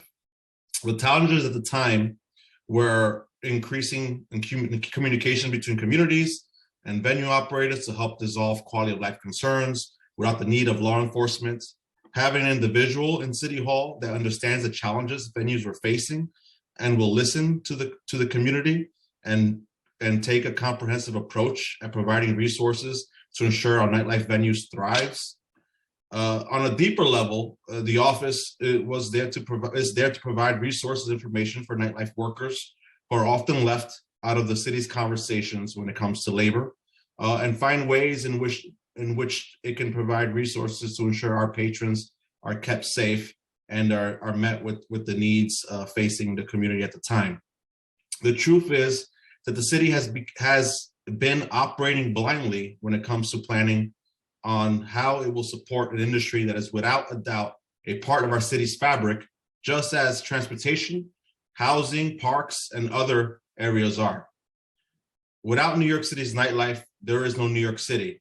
And I think that this COVID-19 pandemic has done nothing but highlight that more than ever. People have left the city, and we're seeing them coming back because our bars, our music venues, and our restaurants are coming back. Ariel Pallets has done a lot with what she has. It's a very small office. I think it employs about 5 people in charge of ensuring that the over 25,000 businesses across all 5 boroughs have the resources they need to succeed. And that has to change. And I hope that this office continues I hope that this city council and mayor's office continues to put resources to support this office. I heard the conversations earlier about, I think this has been going on for a little while, about whether the office should live under MOM or should move to SBS. I truly believe that this is a standalone office. When I introduced the bill, I was pushing to ensure that this office was not being overseen by another agency, but it was actually an office under the mayor, so they can have direct communication with the mayor, so that they can easily be able to communicate the needs of the industry and the community.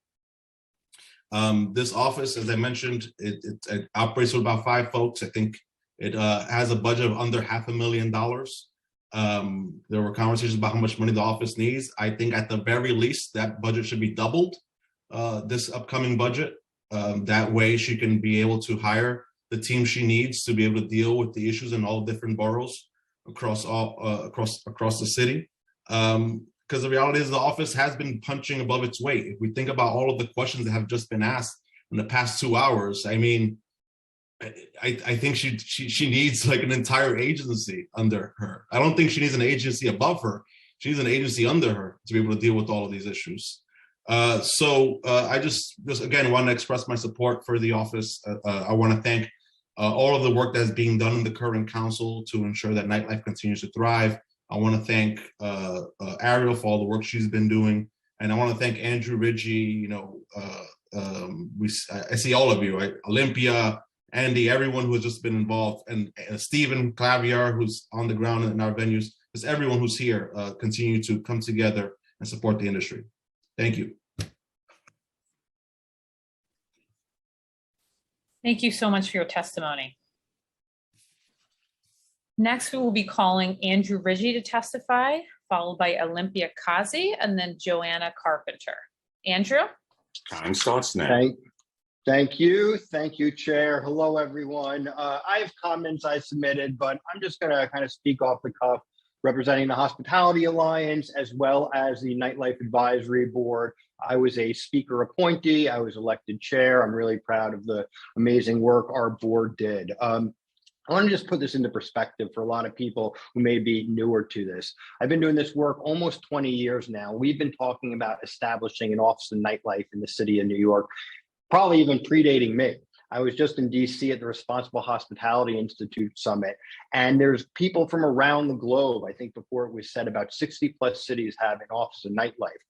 We went from talking about Giuliani shutting places down and all the disaster and the city going aggressively after Nightlife to having city council hearings about how they can support Nightlife and talking about the economic impact, $35 billion, hundreds of millions of dollars, or I'm sorry, $13 billion in employee compensation, more than $700 billion in local tax revenue.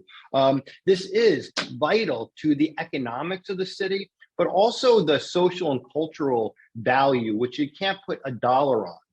There was an article in the Times last week, and I quote, it said, last year, Mr. Clark moved from Seattle, where Zillow is headquartered, because the article is about remote work and its impact on New York, to New York so he could be not only closer to his friends and family, but indulge in the vibrant music and nightlife scene. From Seattle, Nirvana, Soundgarden, Alice in Chains, to New York City, because this is what our city means, and this is what nightlife and this creative economy means to our city.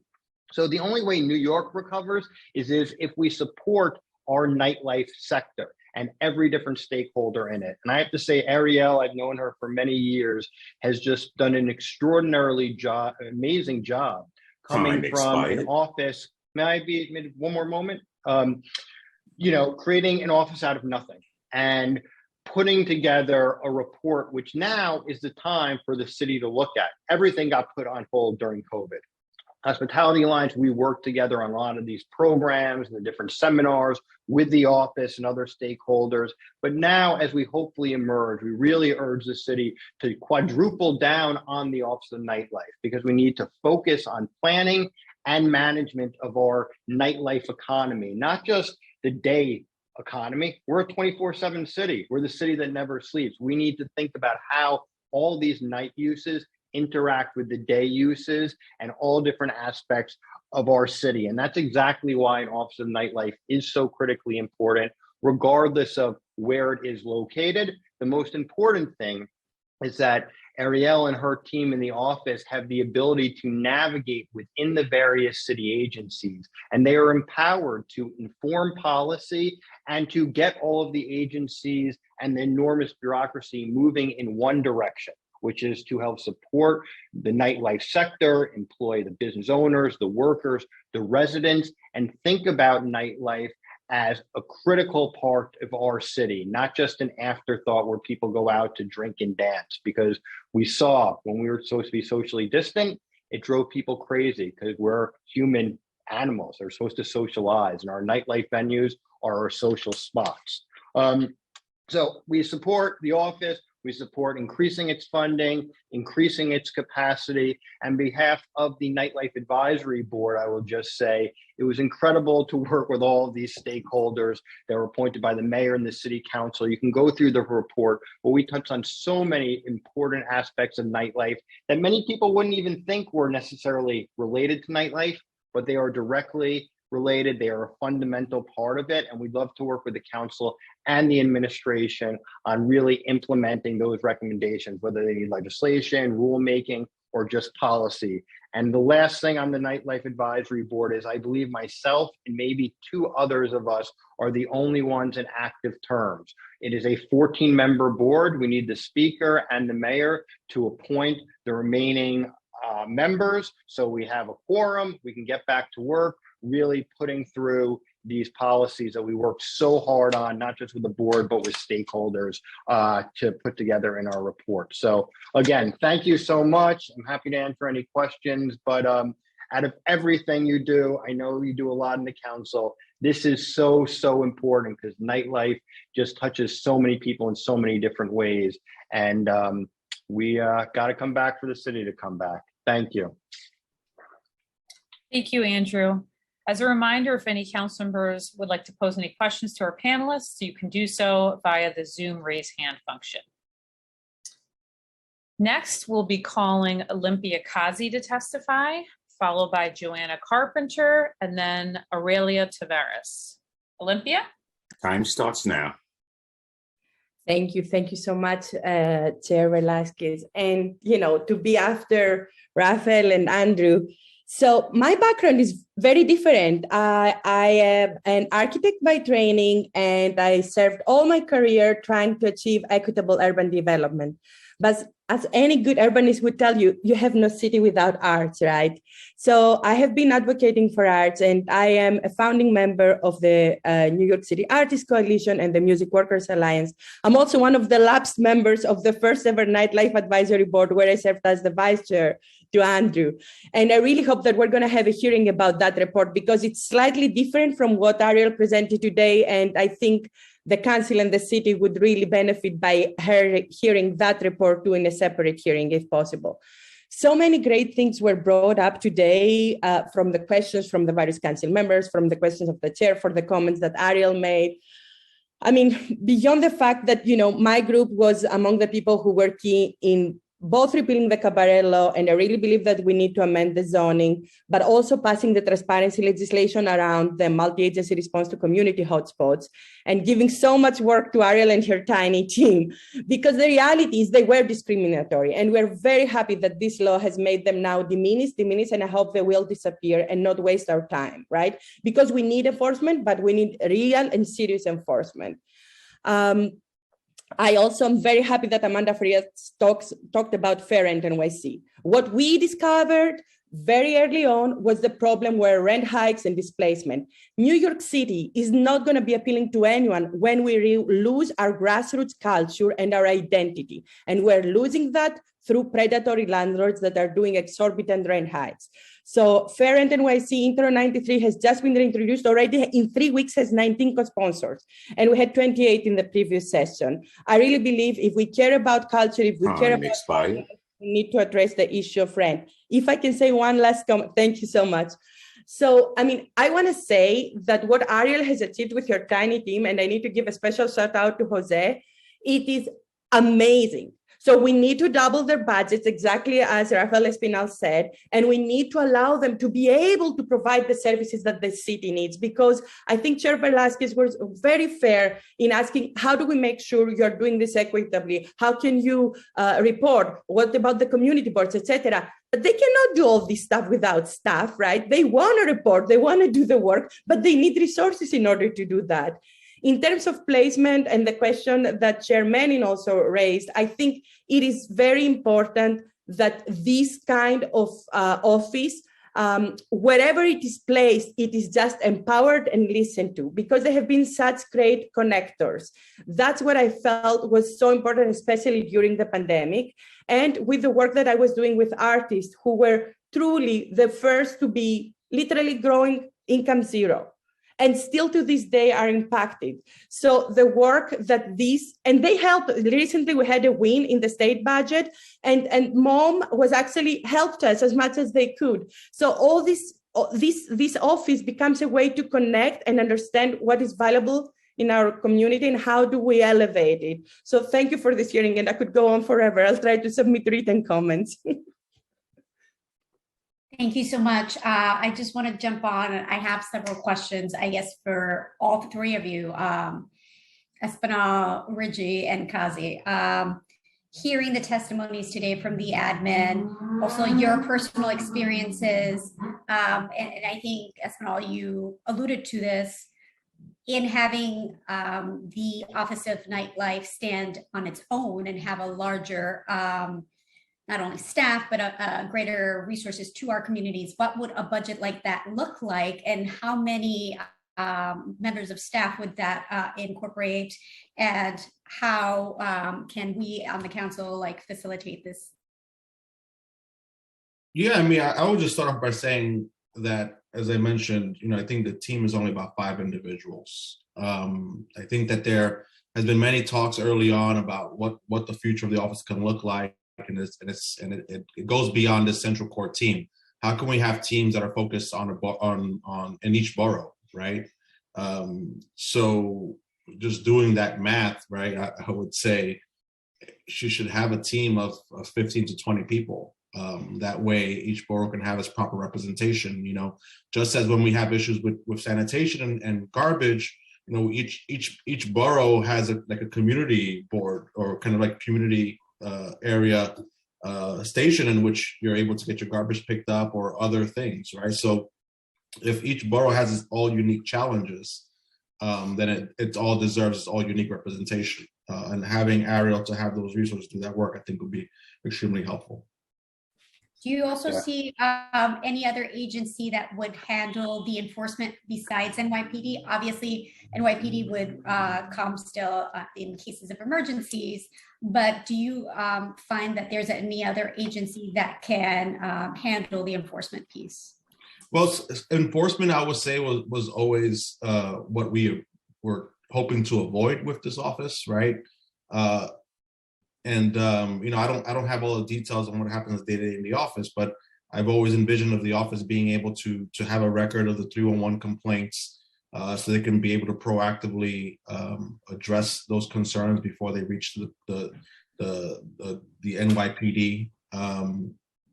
So giving the office the power to more transparency to that information, being able to, we also talked about the ability of creating kind of like neighborhood ambassadors, in which we have folks on the streets, for example, in the Lower East Side, who would be able to direct traffic, direct individuals to help damper down on any quality of life issues that aren't police officers. So I think there are many creative ways we can go about it, but the ideas are there. What's not there is the resources. Andrew? Yeah, no, actually, so I actually just asked Ariel about this the other day. I think there was 3. So really quick, I don't know the exact number, but what I was saying earlier is that they need the ability to get something done. We know that through administration, policies change. It needs to be in a position where they are empowered, and there is going to be less internal bureaucracy for them to go to commissioner within the different agencies and actually get something done. So if that's a standalone agency that has its internal legal and comms and everything, I think that's excellent. I think whatever we do, we need to make sure that, yes, it has staff. Like there's 3 people there now, but also needs to actually have the authority that when they go and say, we need to do X, Y, Z, it gets done. Olympia?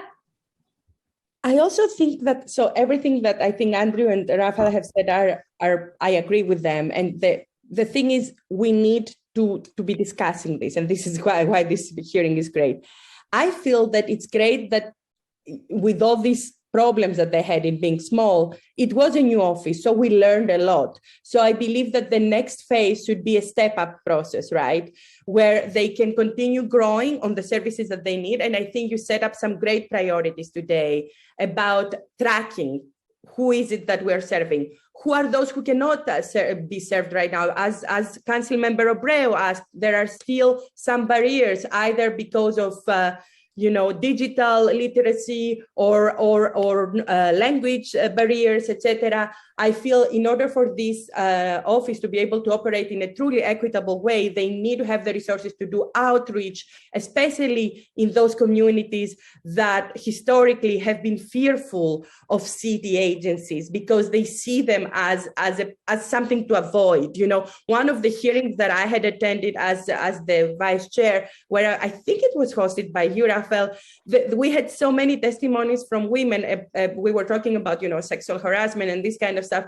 And they were saying, when this happens, I cannot call NYPD because I will end up being instead of the victim, be seen as the person that NYPD needs to focus on. So I feel what the Office of Nightlife has achieved so far is they open the channels of communication. I literally remember when a high up NYPD officer was agreeing with all of us, and we realized that they didn't know what their local precincts were doing and how they were weaponizing against people of color and LGBTQ communities certain programs. So I feel the Office of Nightlife has opened these channels and has started a very good reassessment and almost an internal checkup to other agencies. But I think they need to build upon that and grow because there is so much potential, I think one more thing I'd like to ask Andrew, has the Office of Nightlife been a good partner in the board's efforts, and how can we help support the board? I think you mentioned that the board membership is low, right? Out of 14, Correct. we need to fill more seats. How do we get to that? And who do I need to push? Yeah, no, I could say the office has been an excellent partner. Anytime we have ever asked for information, anytime we've asked for them to present to us, they've always been there. They've been candid with us. I just want to give a shout out, Councilmember Menon, when she was Commissioner of MOAM. She was really there from building the foundation of this office. So, I have no complaints there about a lack of responsiveness. I think one of the reasons, and I'm not saying that it wouldn't have happened naturally, but we had really good board members. I became friendly with so many of them. Like I see Andy Prashak, that really were committed to this type of work. So I guess what I would just say is, the speaker gets an allotted number of appointments to the board and the mayor gets them. And we should have a thoughtful conversation about perhaps bringing some of those members back who would be interested in coming back, appointing some new voices. They just need to be a real fair representation of all the different segments of nightlife. Because that's the one thing that I learned. There are so many segments. It's not just, the DJ or the owner or the worker or the resident, upstairs. There's so many different pockets. So I think by having a really strong board, that ensures that the office itself has a good board there pushing them in the right direction and calling them out if need be, because they're not doing anything. But fortunately, everyone was moving in the right direction while we were there. I think going back to Espinal's point about the 5-borough designation, how each borough is different, do you currently think the outer boroughs have as much attention as they deserve? And this question is to all three of you.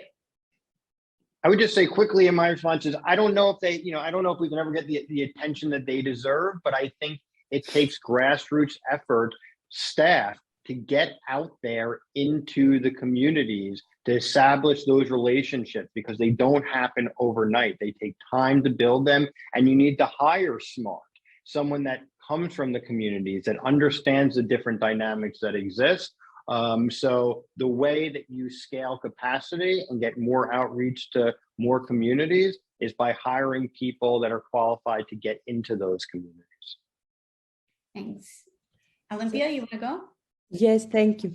So one of the things that I don't believe, of course, it's always good to have balanced representation in terms of boroughs or specializations, etc. One of the things that I brought to the board, and I would love for the city of New York to continue doing that, is a broader view of what nightlife is, right? Because nightlife is not just, a bar, a restaurant, and this venue, right? There are so many other things. And, I think I was rewarded with the New York Post cover this summer while I was away, because I recommended, oh my God, that the New York Public Library should stay open when people come out of their offices. Like, nightlife is also this kind of culture, affordable culture for all ages, for younger people, older people, and I feel that, with the limited resources that we had, because by the way, Andrew didn't say it, but we also, we had no staff, no support. The Office of Nightlife tried to help us as much as they could, but we literally fundraised for a report as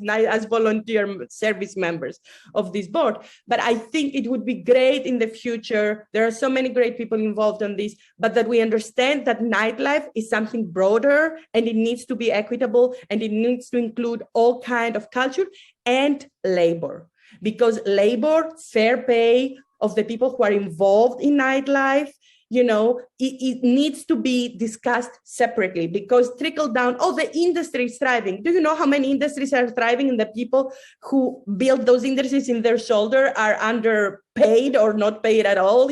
Ask Rafael. He hears about it every day from the freelancers. So I really hope that whatever the future of this board is, it keeps voices around culture and labor included. Yeah, I'm just building off of what Olympia and Andrew said, and as we've talked before, is just there's so much diversity in nightlife that I can't tell you enough how many different folks in many different communities felt like the office wasn't doing enough for them, right? You have the Caribbean community, you have the Latino community, you have the DIY space community, and everyone wants to feel their voices heard. And I think that's why we are pushing, with everything we have to ensure that she has the resources to expand her office to meet all of those different needs. And to Olympia's point, this is just the beginning of this office. There is a lot more to nightlife than just the venues. When we talk about transportation, there was a point where the MTA was floating around the idea of shutting down after midnight to allow for repairs. But we knew that was going to have a detrimental impact on the workforce that depend on the transportation systems to get back home from work. So there are many different conversations that come out of this office and come out of this topic that go beyond the venues, which is why it's important that this office continues to have the resources it needs. Thank you. Those are my questions. Do any of my colleagues have questions? Okay, we're going to continue on with other public testimony. Thank you all. Thank you, Chair. Next, we'd like to call Joanna Carpenter, followed by Aurelia Taveras, and then we will be calling Andy Prashak. Joanna? Time starts now. Hi, everyone. I'd like to thank the committee and Chair Velasquez. I'm also going to be super quick because I have to sprint to the airport to catch a flight. So thank you all for holding this and doing this. I'm Joanna Carpenter. I am the co-founder of Save NYC Bars with my collaborator, Megan Rickerson, who is also here. I've been working in hospitality for about 20 years, coming up on 20 years now. And I'm also one of the freelancers mentioned who in March of 2020 lost all of the work, literally all of the work, and most of it hasn't come back. So I'll cut to the chase. We all know that the hospitality and entertainment sectors are highly intersectional and that they are also a primary financial artery to our economy and culture here in New York. I truly do not believe that we would be bouncing back to life the way that we are if we did not have a direct liaison to City Hall and by proxy Albany. Ariel and her very small team have also been a really instrumental partner to Save NYC Bars. We've been able to create a direct information pipeline from the regulators to customers to bar owners and everywhere in between to just be conduits for information about new legislation and regulations and the rebuilding of this industry that has just been destroyed. Also 100% agree with Andrew and Raphael that the office absolutely needs more financial resources to work with. If they can do what they have already done thus far with nothing, imagine what is possible. I'm going to be quick. I love my industry. I love New York City. Would love to see this office continue to be a standalone entity, an independent entity, and be able to double and triple what it's possible, what it's capable of doing based on resources. A lot of the questions and answers that I'm hearing going back and forth today seem to just be solvable by resources. You expand resources, you expand footprint and impact. So thank you all so much for your time. I'm going to run screaming to JFK, and I appreciate you. Thank you, Chair. Thank you, Joanna. Anybody testifying today also who wants to submit written testimony, reminder, the email address is testimony@council.nyc.gov. Okay, next we will be calling Aurelia Taveras, followed by Andy Prashak, and then Kathleen Riley. Aurelia? Time starts now. Good afternoon, everyone. Thank you, Chair Velasquez and Committee Council Jones. I really appreciate this opportunity. I just wanted to touch briefly on the state of affairs of the sectors, namely retail, independent, MWBE owners in underserved communities, Latino and minority-owned restaurants, inclusive of almost 500 restaurant establishments in New York City, covered by the New York State Latino Restaurant Association, of which I am the president. We are hurting and we need post-pandemic COVID recovery. Thank you, Councilmember Powers, for bringing that up. We need money. But our contribution is 53% of the nightlife community, which contributes 35.1 billion, 300,000 jobs, and 700 billion in revenue. We, as Latino and minority-owned owners, we account for half of that. So I think our voice needs to be heard and we need to be part of the conversation. We have DJ Khaled, Cardi B, Mike Towers, Daddy Yankee, Jay-Z, Beyonce, 50 Cent, Raúl Alejandro, merengue, bachata, salsa, dembow, and of course, cumbia. And that's to name a few of the types of genres. But we do need economic recovery to recover post-pandemic in this restaurant industry, bar industry, and lounge industry. I would be interested in hearing how the Nightlife Committee is accessing the governor's money for tourism and including adding a nightlife component to the discussion. How are we accessing that tourism money from the governor, which she has a lot of money to bring back New York? Are we even tapping into rather than just going for city monies? On our own, we're starting the first ball dropping in Washington Heights, in the Heights, in an underserved community, comparative to the 42nd Street ball dropping, because we're seeing our sectors are not going to 42nd Street. They want to stay home. They want to be local. So we're at United Palace Plaza. We'll be dropping the ball on December 31st. That's how, if I may be permitted, Council Member, Chair Velasquez, so we are trying to bring New York back in our own sectors. SLA reform is necessary, and we would like to participate in that committee that you're talking about, Ariel, that meets every 4 years for SLA nightlife suggestions, which we've never been part of. I would love to be part of that conversation. We request arbitration clauses for commercial leases. We think that if we're going to give, we're asking City Council, if our landlords are almost practically forcing us, if we want the space, to sign personal guarantees that they be submitted to arbitration clauses before they're enforced, if they want to be enforced in New York City. They can go rent anywhere else, but if they want to be enforced, we shouldn't be carrying those obligations for a lifetime, a debt that we're no longer in the space. That doesn't make sense, but we realize that real estate wants money as well. And an arbitration clause to all personal guarantees, I believe, is necessary. March operations and inspections, we could go on this forever, but they need to have respectful entrances into our minority-owned businesses, not just turn on the lights and everybody starts running around like the lights when you turn on. It's craziness. Our customers don't pay the bill and they walk out quite quickly when we don't. Disrespectful to the owners, identify yourself. Don't just barge into our establishments. We pay our taxes too. Customers, and the overall is, the overall feeling of my owners is that they're disrespected.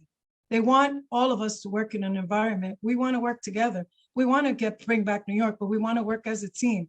Noise, I'm advocating that DOB add to every new construction in New York, commercial or residential, that they add a soundproofing requirement and component.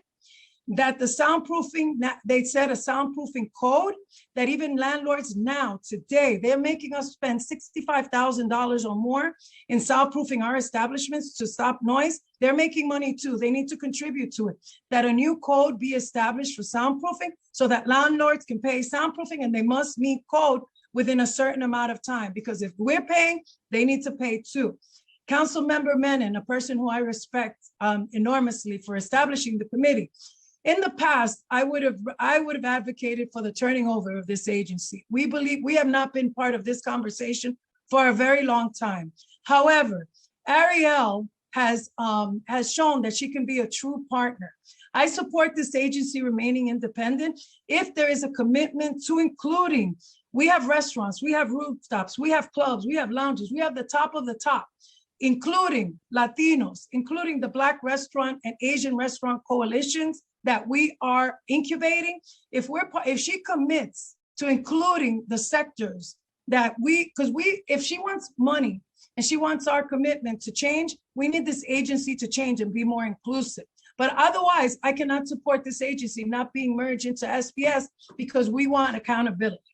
We don't want to be on the side. We don't want to be just a select few here are part of that nightlife community and all that conversation. If they commit to bringing us onto the table, I will advocate for her staying individual and separate with her agency. Otherwise, we must merge, because I believe Commissioner Kim has all the credentials, because he knows SLA, he knows the internal workings. He can bring this all together and make everybody account to what they're doing and where they're going, because we need solutions. I support the status quo of the agency with a full commitment to inclusivity. The Latino Restaurant Bar and Lounge Association has over 500 members, and we should have representation on that board. We want to be part of the conversation, and we want accountability. For those relationships I divided the Latino, the reason we're so successful this year is now under my leadership, we have split the New York City into quadrants. I believe that would be helpful to this agency. Get a representative in each borough to be the nightlife commission on that borough, and then report to a main borough so that you could you want to be part of the cities, you want to be part of change, you want to hear what's on the ground. It's by putting soldiers all over the place. And that's how I believe this agency would be more effective. But otherwise, I would support either plan. But Ariel has committed to helping and to bringing us as part of the conversation. If not, Commissioner Chair and Commissioner Velasquez, City Council Menon, Farias, and Espinal, I ask that this be merged into SPS. Thank you for listening. Thank you for your testimony. Next, we'd like to invite Andy Prashak to testify, followed by Kathleen Riley, and then Tara Duvivier. Andy? Time starts now. Thank you, Chair Velasquez and council members and my colleagues. I had the honor of being one of the first members named to the Nightlife Advisory Board by then City Council Speaker Melissa Mark Beberito in December of 2017. And my instructions from the speaker were clear with that appointment. She said, use this position to help New York City nightlife thrive, always keeping in mind the marginalized communities of our city. So I listened to everyone talk about the miracles that Ariel Pallets and her small but mighty staff have accomplished. And I too want to join the chorus of voices amazed at the work they've been able to get done. But today I want to share a very personal experience that I hope you take with you as you consider the future of the Office of Nightlife. The exception that I received from Andrew Riggi and the other 12 board members when I came out to them as an openly gay advocate for the LGBT community was genuine, heartfelt, and really meant a lot to me. I want to thank you all for that. And even then I went on to share with them that while I wanted to advocate for our larger, glitzier, big money venues like those run by my friend Robert Fluette, my real passion was to make sure that we reach out to those on the edges of our community, that those who sometimes exist in the shadows and we may not even consider to be a part of nightlife. So I just want to remind you that the queer history in New York City is legend. I mean, Stonewall is nightlife and nightlife is Stonewall, and Stonewall to us is freedom and the elimination of any repression and that we may be feeling. So it's in our DNA. We understand how important nightlife can be for all of us. So when it came time to recruit community members to testify before the advisory board, I was pretty clear on who I wanted to hear from and who I wanted the advisory board to hear from and who I want you to learn a little about right now. Time expired. If I may. One was the first guy was Freddie Cosmo, a young queer Black man trying to find his footing in New York City that I met at one of Ariel's town hall meetings. And Freddie had a dream of becoming a promoter. He explained to us the unique intersection of nightlife performers, patrons, and the homeless population in New York City. Freddie taught us that oftentimes young queers experiencing homelessness or living in shelters or runaways will seek refuge in the neon lights, loud music, and cheap vices of a nightlife venue to temporarily escape the harsh reality of displacement and stigma that they feel. To Freddie, it was vitally important for us to recognize the homeless population in New York City as a legitimate part of the nightlife community, as he told us, armored in their favorite outfits as club kids. And since his testimony, I'm happy to report Freddie has gone on to host his own podcast and is promoting and performing at various queer venues in New York City, and we still keep in touch. Another person that I was able to bring before to testify was Michael Olito. Michael Olito was a favorite of Andrew Riggi. He was a cisgendered, affable, straight retired firefighter who has owned the S&M Club Paddles in Chelsea for the past 35 years, which is, of course, in Eric Botcher's district. Michael is living his dream of owning a safe, clean, legal nightlife venue for people involved in what he told us was the kink scene in New York City. And Michael went on to confide to us, we are often perceived to be monsters, abusers and degenerates by people who have no idea who we really are. We are no different from anyone else you meet every day. Most of us have no idea why we're kinky. We just try to find like-minded individuals to experience it with. And he told us that New York City is one of the few places in the country where they can do this legally. Here we're fortunate. There's no need to meet strangers in dirty, dangerous motel rooms. And Michael begged us, please don't let that ever change. That was his big ask. And finally, we heard from Stephen Mills, a program coordinator for the Men's Sexual Health Project at Mount Sinai. Fascinating gentleman. He provides free HIV and STD testing and education at sex-positive clubs and parties in New York City. They provide sexual health services to people who might not seek it otherwise due to stigma, discrimination, or maybe just a lack of health insurance. Education and services without judgment is what Stephen called it. And he told us that bringing these services directly to the nightlife community has created a bond and a trust between healthcare providers and club owners, promoters, and partygoers. Who would think that we had that going on in our nightlife? So in summary, I just want to ask you to remember that take with you that on one afternoon during one set of hearings, we heard from three pretty amazing, important stakeholders in our community who seldom, if ever, are given a voice, much less a place at a table.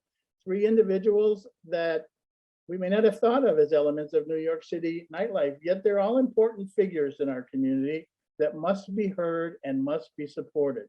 Without the Office of Nightlife, I can't imagine another space that would welcome them and their messages. Three very personal examples why the work of the Office of Nightlife must not only continue, but expand its mission with increased funding and staffing from the council. Thank you for allowing me this opportunity. Thank you for your testimony. Next, we will be calling Kathleen Riley, followed by Tara Duvivier, and then Jen Lyon. Kathleen? Time starts now. Good afternoon, everyone. My name is Kathleen Riley. I'm the New York City Government Affairs Manager for the New York State Restaurant Association. We're a trade association representing eating and drinking establishments all over the state. As a bit of background, the hospitality industry, including bars, restaurants, and other nightlife establishments, continue to struggle in support. Our operators are in debt, they owe back rent, they've suffered sustained lower sales and continuously rising food, supply, and energy prices, and it will take time for them to dig out. Many hospitality establishments that never received federal relief are starting to believe that they aren't going to. They've lost hope it will ever come. So the sort of key takeaway on the state of this industry is that while we're excited to see bars and restaurants foot traffic start to pick back up, it's a positive sign, but a busy establishment today does not negate 2 years of losses. And when you walk around your neighborhoods and see bars and restaurants that are busy, that's something to celebrate, but it doesn't mean those operators are fine now or they're back to normal because they're almost certainly in some kind of debt. The hospitality industry is regulated by so many different moving pieces in city government, between city council, the mayor's office, various regulatory agencies that touch bars and restaurants. And we saw during the pandemic some of the confusion and miscommunication that can happen when the same set of businesses are hearing many messages from many messengers and inspectors. So we really do value the mission of the Office of Nightlife to prioritize a comprehensive approach to nightlife establishments, and we support increasing the resources that are dedicated to this office. As the new administration continues to establish a relationship with the industry, and it already appears to be off to a good start, with even more value from the hospitality industry in New York, we see a real critical role to be played by the Office of Nightlife to help coordinate and navigate the way nightlife establishments, the administration, and the community relate to one another. As one example, we heard about MEND today, and I think that initiative could potentially play a really important role helping us achieve a big goal for New York City in permanent outdoor dining. Those of you, do you mind if I continue? But how much longer? Just because I was just told that we have over 30 people waiting, so I don't want to keep it too much longer. Okay, just a minute. Okay, go ahead. Okay, thank you. The outdoor dining program has met with some quality of life concerns from residents in some neighborhoods. I wonder if MEND could help navigate that and help neighbors and businesses come to a mutually agreeable sort of idea about how permanent outdoor dining could look and be sustainable for everyone. We're also appreciative of the administration prioritizing small businesses already, including the executive order about identifying top violations and suggesting ways to reduce the burden on businesses, including suspending the liquor license surcharge for New York City and creating a kit of parts for outdoor dining. We see the Office of Nightlife as a great partner for the administration to help identify future ways to improve the business environment for bars and restaurants and nightlife establishments in New York City. Thank you. Thank you for your testimony.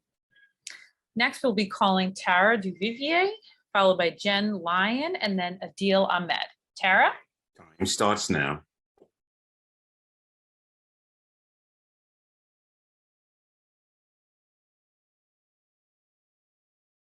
Has worked with various community groups and the public sector on equity issues around land Tara, use. you may want to start from the beginning. Sorry, I think you were muted.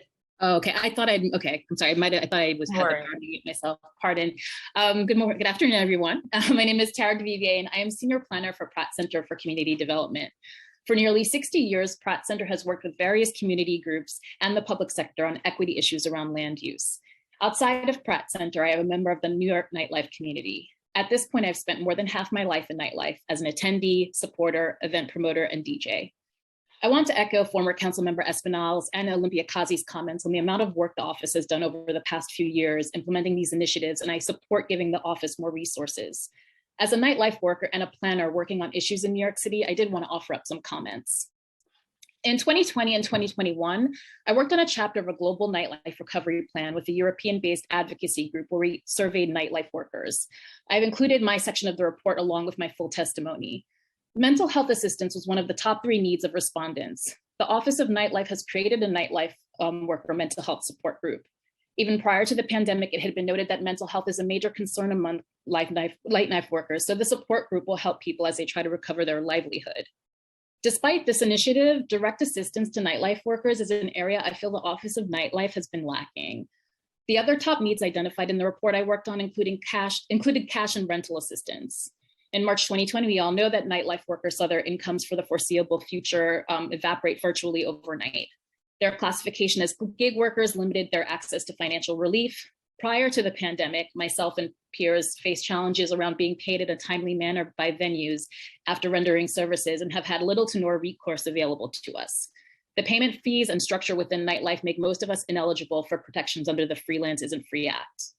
I have made attempts to appeal to local venue owners for assistance, as they should have some concerns, as these bad actors reflect poorly on the industry, but they do not seem to care.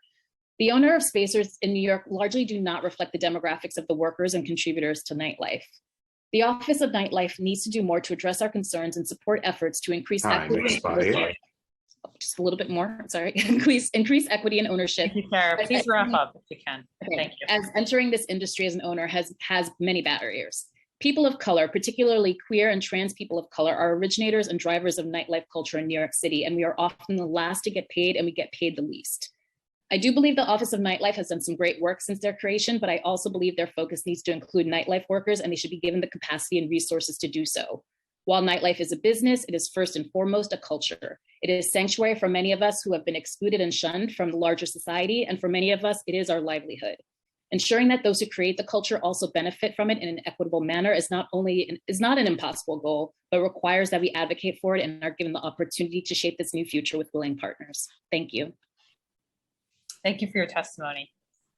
Next, we'd like to invite Jen Lyon to testify, followed by Adil Ahmed, and then Megan Rickerson. Jen? Time starts now. I'm ready. Thank you all so much for inviting us to join and testify.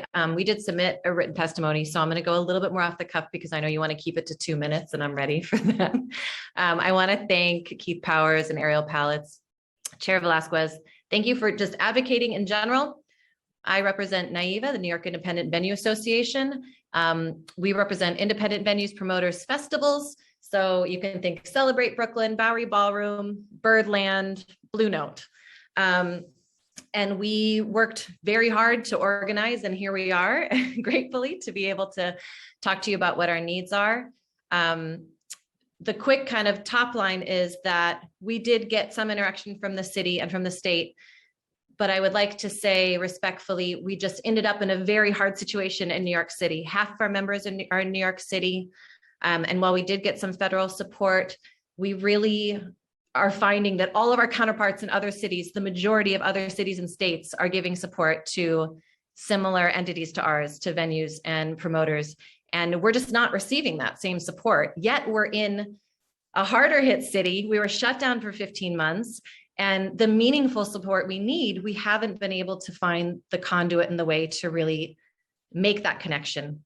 And I'd love to provide information about what's happened in other cities and states and how our counterparts are now stronger in Oregon, New Jersey, California, all over than we are, yet we're the cultural leader. New York City, cultural leader, not finding a way to connect with us. And I feel like that's a real challenge, that we can have rhetoric and conversation all day long, and I'm glad we can. But the truth is, I see even members on this group today who've had to shut down their venues. And that's real because the city has really benefited from what we bring to the table, how we move, how we're economic drivers, and yet we're still not even having a real dialogue about how we can keep venues open and keep jobs and all the things we bring. Okay, thank you so much. Thank you for your testimony. Next, we'll be calling Adil Ahmed, followed by Megan Rickerson, and then Stephen Clavier. Adil? Time starts now.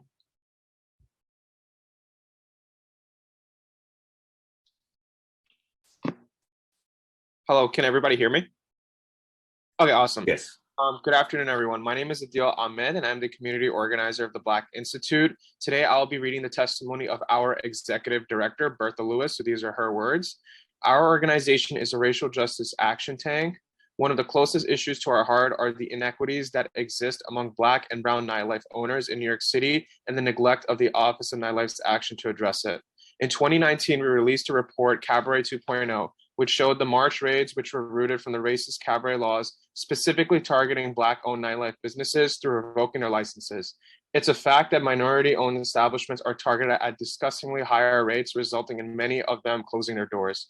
The Office of Nightlife instrumented this oppression by being severely underfunded under the Mayor's Office of Media and Entertainment, resulting in failure to respond to complaints and pleas for help from Black and Brown operators.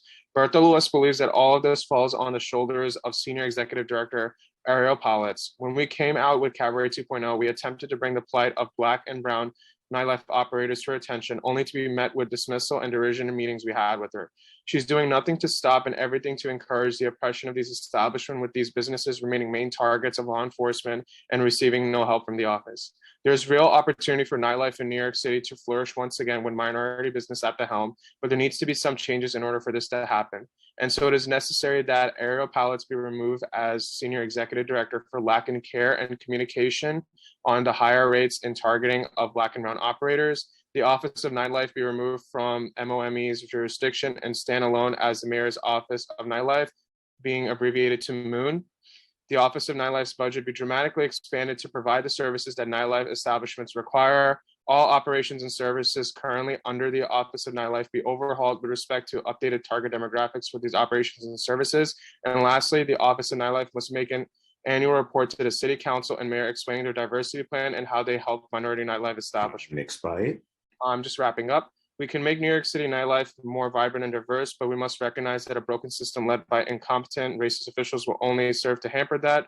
Thank you for the opportunity to speak today. And I want to just say again, and once again, these are the words of Bertha Lewis, our executive director. Thank you. Thank you for your testimony. Next, we'd like to invite Megan Rickerson, followed by Stephen Clavier, and then Francois Vaxelaire. Megan? Time starts now. Hi, all. Thank you for the opportunity to speak. I'm Megan Rickerson. I own Someday Bar in Boerum Hill, Brooklyn. I'm on the New York City Hospitality Alliance board, and I'm a co-founder of Save NYC Bars, which we started during the pandemic, mostly due to feeling the inability to reach our local representatives, our city, our state, and really teach our customers what we were going through. So we're clear I had no interest in ever being an advocate. And I was thrust into this, and now I can't see my life without it. But through all of these experiences, I'm going to speak from an operator. I was only open 7 months when the pandemic hit, and I had very little help, very little resources. Once we started this advocacy and really working with Ariel, I can say that The communication line was instrumental for helping my neighbors, helping people that reached out to our Instagram and linking them. They're a vessel for information has been demonstrated, but I think to say that they can continue operating on the budget that they have and it be expected to do the things they did, as everyone keeps reiterating. I mean, money equals so many things, as we're all talking about. People need RRF, they need all of these things. We're literally begging for money. So how can we expect an office to continue to support us without the same resources that we are also asking for, and expect them to be, you know, productive in all of these facets? Obviously, we all need different things. It's all we're hearing is this person needs this and this establishment needs this. I don't know how we expect anyone to be successful without supporting them. And while there's obvious growth needed in many areas, I don't think removing them from the mayor's office, we need that direct line to them to speak to them, because there was so much misinformation going around. So without that link, it's just a broken system. So thank you for letting me speak. Thank you, Megan, for your testimony. Next, we'd like to call Stephen Clavier, followed by Francois Voxelaire, and then Robin Sokoloff. Stephen? Time starts now. Hi, my name is Stephen Clavier. I am currently the general manager of public records in Gowanus. I've been a venue operator, independent promoter, musician, and also a queer patron of New York's nightlife industry for over 10 years. Ariel and the Office of Nightlife have been absolutely pivotal in giving a voice to both patrons and business owners across the city. The office puts New York on the forefront of cultural preservation alongside other great cities like Paris, Berlin, Amsterdam. I believe this office is paramount in advancing the safety, visibility, and cultural relevance of one of New York's most important and profitable institutions. For the first time, myself and those in my community are finally beginning to feel seen and heard. For queer, transgender, non-binary people of color, nightlife provides a much needed refuge and community in a world where violence and abuse against these individuals is all too prevalent. We owe it to these individuals and communities to further protect and support these spaces and people. We have a long way to go before the stigma of our community is fully changed, but I believe that change has started to begin, and I believe it started with this initiative. I would urge you to not only continue this program, but provide even more resources and budget to Ariel and her team so that a greater impact can be made. And thank you for your time. Thank you to the council and Chair Velasquez. Thank you, Stephen. Next, we'd like to call Francois Voxelaire, followed by Robin Sokoloff, and then Anarissa Natu. Francois? Time starts now. Yeah, thank you for this hearing. This is just a short testimony of our experience with the Nightlife office. I'm the owner and manager of the Lot Radio in Greenpoint, Brooklyn. We're a community radio based on music. We have around 160 DJs coming to the radio, and they come from really different music scene of New York City and different neighborhoods. And we finance the radio thanks to a little coffee shop / beer and wine kiosk that we have on site. And in 2019, we were shut down by the departments of health because we have been struggling for years to get the right permits, etc., and without ever being able to discuss with them proactively. So they just came one morning and shut us down. And that's when I discovered the Nightlife office. I had heard about it, but Jose Shugard actually reached out because he heard about our issue, and I just wanted to say that thanks to the Nightlife office and his work, he literally saved the Lot Radio. The Lot Radio would not exist today without that office, really simply. He managed to help me navigate every different administration because it was linked to departments of health, departments of building, and other departments. And without his help, nothing would have been possible to discuss because I had tried before, and so that's just our testimony. Is just to say that we're really thankful that office exists. We really realized that it was a key element that was missing in this whole city system of administration, and so thank you for that. And I just wanted to say that. Thank you for your testimony. Next, we'd like to call Robin Sokoloff to testify, followed by Anarissa Natu, and then Francesco Beclaro. Anarissa, or sorry, Robin, next. Time starts now. My name is Robin Sokoloff. I'm speaking to you from the City Parks Foundation Summer Stage, building Main Stage Central Park, where we serve up free music and dance programming to New Yorkers all summer long. Pre-COVID, I built 3 venues in 10 years. I lost my first 2 venues to predatory landlords, to city corruption, to neighbors, to lawyers, to 1,000 paper cuts of overlapping red tape fines and fees that are rained down on most public-facing small businesses in this town. When I dared to open my doors one more time in 2018, my venue became a political football between our landlord, our neighbors, CB1, the DOB, the FDNY, the Loft Board, and multiple city agencies that claim to oversee health and safety in New York City. We were unnecessarily held up from receiving standard operating permits. Our hours were severely limited before we even began. And I was bled of precious time and money that should have otherwise gone to our workers and our community. Our overhead doubled with no revenue flowing. It was demoralizing and destructive. Thankfully, there was an Office of Nightlife in its early formation. Ariel Politz and her team stepped in immediately to listen, to research, to solve and resolve. The Nightlife office waded through intersecting building code and fire code and noise code and sprinkler and HVAC code. They brought intersecting city departments and officials to the table and mediated until things were made clear and right on our behalf. They uncovered defunct processes, illegitimate building violations, and created new avenues for efficiency and communication. As one of their first test cases for their successful MASH and MEN programs, they brought conflicting stakeholders to the table and had great success moving us all closer and forward together. And they did so with incredible speed because they were independent. Had it not been for Ariel, Jose, Francesca in those early days, we would have gone under. It took 2 years from lease signing to get us out from under, and we finally prevailed just before COVID hit. Simply put, because the Office of Nightlife and that team were doing their jobs, I could finally do mine. Because of this new office, we were able to go on to create tens of thousands of hours of free space for local artists, entrepreneurs, and now serving civic leaders, some of which I'm thrilled to see here. We raised money for human rights organizations. Yeah, I will. We raised money. We hold 300 events a year, and we did so primarily for queer communities, trans communities, non-binary communities, and communities of color.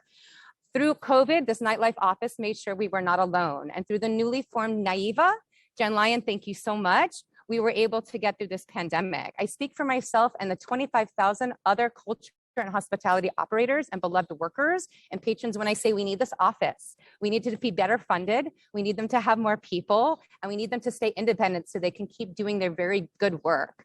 I hope you all understand that it's so painful, and the financial strain and the conflict we feel contributing to a city organized around blind and outdated enforcement, not solutions for support.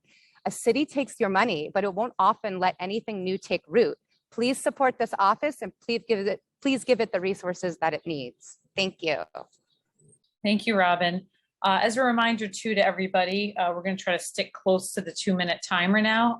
But if you would like to submit more extensive testimony, you can do so by emailing the council at testimony@council.nyc.gov. Next, we'll be inviting Anarissa Natu to testify, followed by Francesco Beclaro, and then Diana Mora. Anarissa? Time starts now.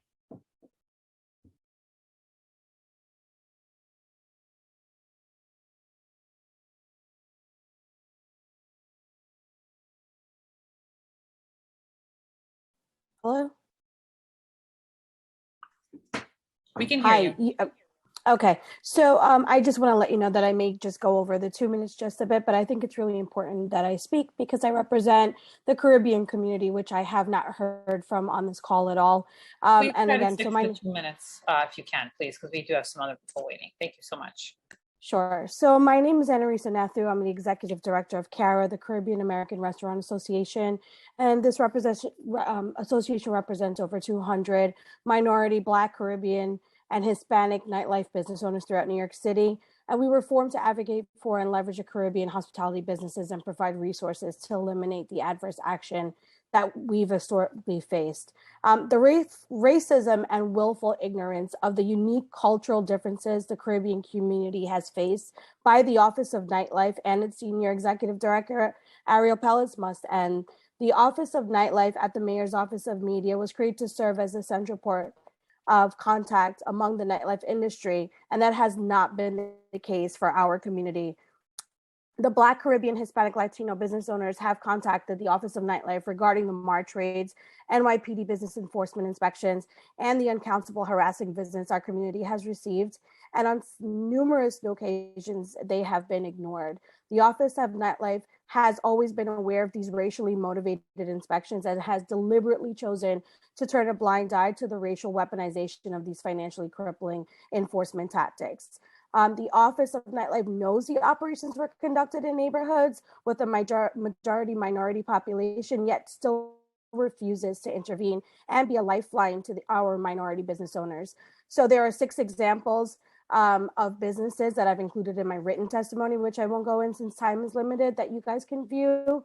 However, I'd like to close and say that the hospitality and nightlife business owners has spent millions of dollars on fines, legal fees, would have otherwise been saved had the Office of Nightlife done its job and intervened to stop the abuse. I'm closing. The deliberate and racist lack of intervention has resulted in tens of millions lost in economic impact and thousands of jobs lost throughout New York City. And it is a fact that the Office of Nightlife deliberately dealt a fatal blow to many, while countless others in our community have struggled to stay open. We believe that the office needs a complete overhaul, and we would love to continue the discussion. Thank you very much. Thank you very much for your testimony. Next, we'd like to call Francesco Beclaro to testify, followed by Diana Mora and then Daniel Nardicchio. Francesco? Time starts now. Hello, thank you so much, the committee and councils. My name is Francesco Beclaro, represent Musica Club in New York City. I actually wanted to thank you a lot, the Nightlife, directed by Ariel. They helped us a lot in the first moment. We got in contact with the dedication and professionalism. Ariel and her team came to visit our nightclub Musica and explained us all the initiatives and benefits that the city created for our industry to help our business. We really appreciate it to meet in person. So, I mean, it's the first time, you come from another country and you are actually opening a club in your dream, New York City, where the nightlife is probably, as a kid, I was dreaming to open a club in New York City. And I'm very, very proud to be here. And probably the only city in the planet with an incredible office like they have. During the last couple of months, they actually answered to all our questions about regulations, compliance, and COVID-19 requirements. We had an opportunity to attend webinars and marketing, either on the phone or in person, where we discovered how and where to promote our business. We also attended the Narcan Behind Every Bar webinar, which trained us on how to prevent and overdose from opioids. It's very important to know that you have somebody that get drugged or there is a drug problem in the club, there's somebody behind you teaching you what to do. The Nightlife, actually directed by Ariel, helped us out a lot.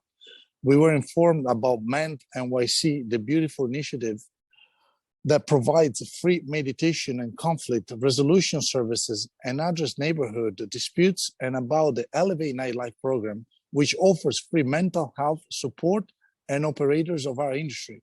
We think that the Office of Nightlife is an essential resource to promote the night entertainment in a fun. I close right now. Thank you. In a same way, support the 300,000 people that work in our industry and make New York City even more attractive to New Yorkers and visitors alike, and people from other countries like I am. So thank you so much. Thank you for your testimony. Next, we'd like to call Diana Mora, followed by Daniel Nardicchio, and then Barbara Sibley. Diana? Time starts now. Great. Thank you for your time, and I'm here to testify in support of the Office of Nightlife. I first want to start with the fact that, I also own Friends and Lovers in Crown Heights, and I also started Nightlife United during COVID, which is an advocacy group prioritizing BIPOC and LGBTQIA-owned businesses and members of the ecosystem. So personally speaking, I have had a lot of experience with the Office of Nightlife. It was the first time that I felt like we have a voice and a direct line should anything arise, but just a resource. And they're not the solutions to everything, but they are a good ear, and they listen and they try their best to bring solutions to the table or point me in the right direction. I've never had that before. As a business, we've been rated 3 times. I was never able to figure out why or get to the bottom of it. I've been to precincts and they disregarded me. It was so obnoxious and so rude. It wasn't until the Office of Nightlife led the roundtables where things just changed drastically. Being able to have a microphone and talk to everyone at once and get the answers that I needed changed things. And also part of what Office of Nightlife enabled to happen in Crown Heights was to create a more and a healthy relationship with the local precinct, which I thought was so pivotal for our growth. And so since its inception, the Office of Nightlife, it's really is centering culture and making us part of the conversation and giving us a seat at the table. I've personally seen them try to help as many people as possible within BIPOC and the LGBTQIA community. And I just look forward to seeing what they have ahead of them. Really hope that they get funding to grow the team so that they can clearly help others who feel like they're not getting the support that they need right now. Thank you for your testimony. Next, we'd like to call Daniel Nardicchio, followed by Barbara Sibley, and then Megan Joy. Daniel? Time starts now. Hey, how's it going? It's Daniel Nardicchio here, and Tabasco. So as a longtime promoter, producer, and bar owner in New York City, I want to take a moment to say how important and ultimately really helpful the Office of Nightlife in general, and Ariel Pallets in particular, has been in disseminating information, resources, and just plain old good advice sometimes. When my bar club Coming, a gay bar in the East Village, was challenged for having live music by a very aggressive Community Board 3, Ms. Pallets was a groundswell of resources, support, and ideas. I loved being able to turn to her because she was very helpful and wise. We ended up winning the case against CB3, thankfully. During the pandemic, I was honestly surprised how Ms. Pallets and her office kept people in nightlife informed and offered reassurance and resources we otherwise wouldn't have known about. For instance, a lot of the fentanyl stuff, it hadn't really reached the gay community as much. I really heard about it because with her and in my new space, we're going to implement this information. Because of this info that she disseminated during the pandemic, I was able to open a new space, which I'm working on right now. So everything she's done has been super informative as to what nightlife needs, at least from my perspective. Everyone here knows, but it bears repeating, nightlife brings $3 billion in revenue to New York City, I think is the number I heard. Countless jobs, and let's face it, Studio 54 is as important to New York City's reputation and draw as the Guggenheim Museum. For this reason, I'm thrilled that the previous mayor had the foresight to bring Ms. Pallets and create an office for nightlife, for it should be nurtured and preserved. So that's all I have to say, and thank you guys. Thank you for your testimony. Next, we'd like to call Barbara Sibley, followed by Megan Joy, and then Tony Touch. Barbara? Time starts now. Good afternoon, and thank you for having us here, City Council. I'm speaking really in support of the Office of Nightlife and Ariel Pallets' work during COVID. As a long-term operator in the East Village, I recently got a national award as Operator of the Year. I've been an operator in the East Village since 1984. I worked for Abe Liebewald. And so I've seen through her work, it's just been such a remarkable change to have somebody who both understands supporting the whole nightlife world as well as the people in it, not just our businesses, but also so that we can also take care of our teams, with very thoughtful and informative support during this whole time, but also on the side of policy, where you have someone who actually understands how businesses work in the city, what it's like to be a business owner. And so really it's been invaluable, and I really, really support. I'm very glad to have a voice supporting us and helping everybody in the city. I think it's been great. Thank you for your testimony. Next, we'd like to call Megan Joy, followed by Tony Touch, and then Patrick Chang. Megan? Time starts now. Hi, my name is Megan Joy. I own 6 bars and restaurants in New York City. I was also a member of Community Board 3 for 12 years, where I worked very closely with Ariel Pallets. And I now currently sit on the board of the Lower East Side Business Improvement District. Through all these experiences, I think I developed a broad knowledge of community and small business relations. And I really found that the majority of the problems in our industry lie in lack of communication. And I feel like that's where the Office of Nightlife has really made its biggest contribution. It bridged the gap between neighbors and nightlife establishments. It bridged the gap between nightlife establishments and city agencies. And it's advocating for our future needs. We're such a massive industry in New York City, and the majority of the money that's generated from our industry stays in New York City, which is why I think we're so special and so critical to the city. But even as important as we are, I never felt like we were really seen or appreciated by the city of New York. Our only interactions were kind of regulatory. And that's where it changed with the Office of Nightlife. I felt like we really had our woman on the inside, you know. Ariel was there advocating for all of our needs. The MEND program that connects neighbors to nightlife operators. I mean, before that program, their only resource was, if you had a complaint about a nightlife operation, was to call 311 endlessly.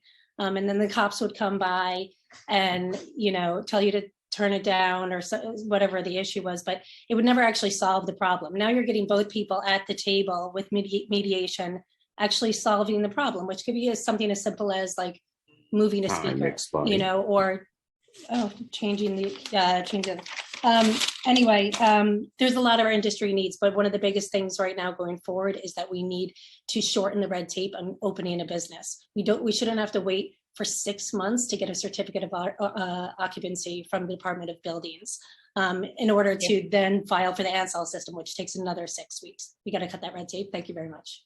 Thank you so much for your testimony. Next, we'd like to call Tony Touch, followed by Patrick Chang. Tony? Time starts now. Hello, good afternoon, everyone. Thanks for having me. Thanks for allowing me to speak. My name is actually Joe Hernandez. My professional name is Tony Touch. I've been DJing and producing events for the hip hop and dance community for over 30 years here in New York City. I'm here to speak on behalf of the Office of Nightlife and its director, Ariel Pallets. I can say without a doubt that this office has genuinely supported the nightlife community and culture throughout the pandemic and before.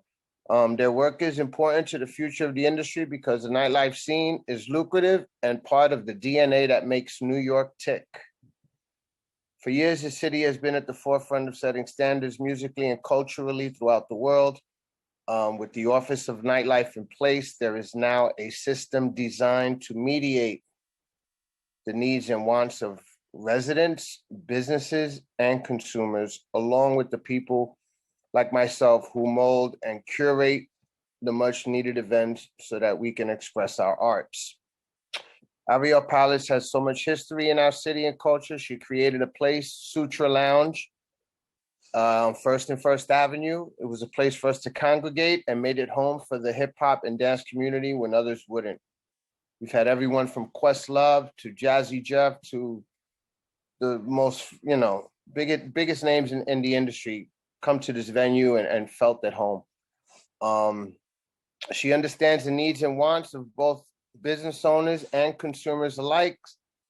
The notoriety that came from that is talked about to this day globally. In closing, I can say that being a DJ, event coordinator, radio personality, music producer, recording artist, and NYC tastemaker for over 30 years, that this office is an imperative instrument in continuing to carry on tradition of this great city, thriving nightlifes, scene both for business and cultural reasons. Thank you so much. Thank you for your testimony. Next, we'd like to call Patrick Chang, followed by Arlene Bronzaft, and then Taylor Schubert. Patrick? Time starts now. Hello, everyone. My name is Patrick Chang. I'm the Assistant General Manager at Somewhere Nowhere. I just wanted to take this opportunity to provide comments regarding the support the Office of Nightlife has provided to us as a venue that opened right in the middle of a pandemic with a lot of challenges.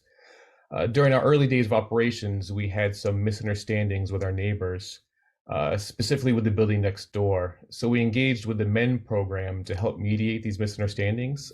From there, the Office of Nightlife in Ariel came down and we were able to have productive discussions, which ultimately helped identify 3 different items, which we ended up adjusting to meet the needs of our neighbors.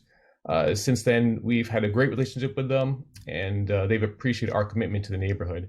So just in closing, the MEN program and the Office of Nightlife really were a tremendous resource for us. The ability to have someone neutral come in and take a look at this situation and really help to provide achievable solutions was invaluable, and we're very grateful for them. Thank you for your time. Thank you, Patrick. Next, we'd like to call Arlene Bronzaft, followed by Taylor Schubert, and then Eric McGriff. Arlene? Time starts My now. name is Arlene Bronzaft. Excuse me. I'm a psychologist and a professor emeritus of the City University of New York. I'm also a board member of GROW NYC. It's a mayoral appointee at non-paid. I've served for 5 mayors. While GROW NYC is known for green markets, recycling, gardening, and educational programs, it is also concerned with lessening noise pollution in New York City. And I have conducted research and written extensively on the effects of noise on mental and physical health for many years, and so I oversee that program. In this capacity, for the past 30 plus years, I've been asked by many New Yorkers to help resolve their noise problems, and this includes complaints about loud music and loud sounds from lounges, bars, and restaurants in their neighborhoods. When Ariel Pallets was asked to be the head of the Nightlife Committee by former Mayor de Blasio, I asked Julie Menon, who was then the Commissioner of Media and Entertainment, to introduce us.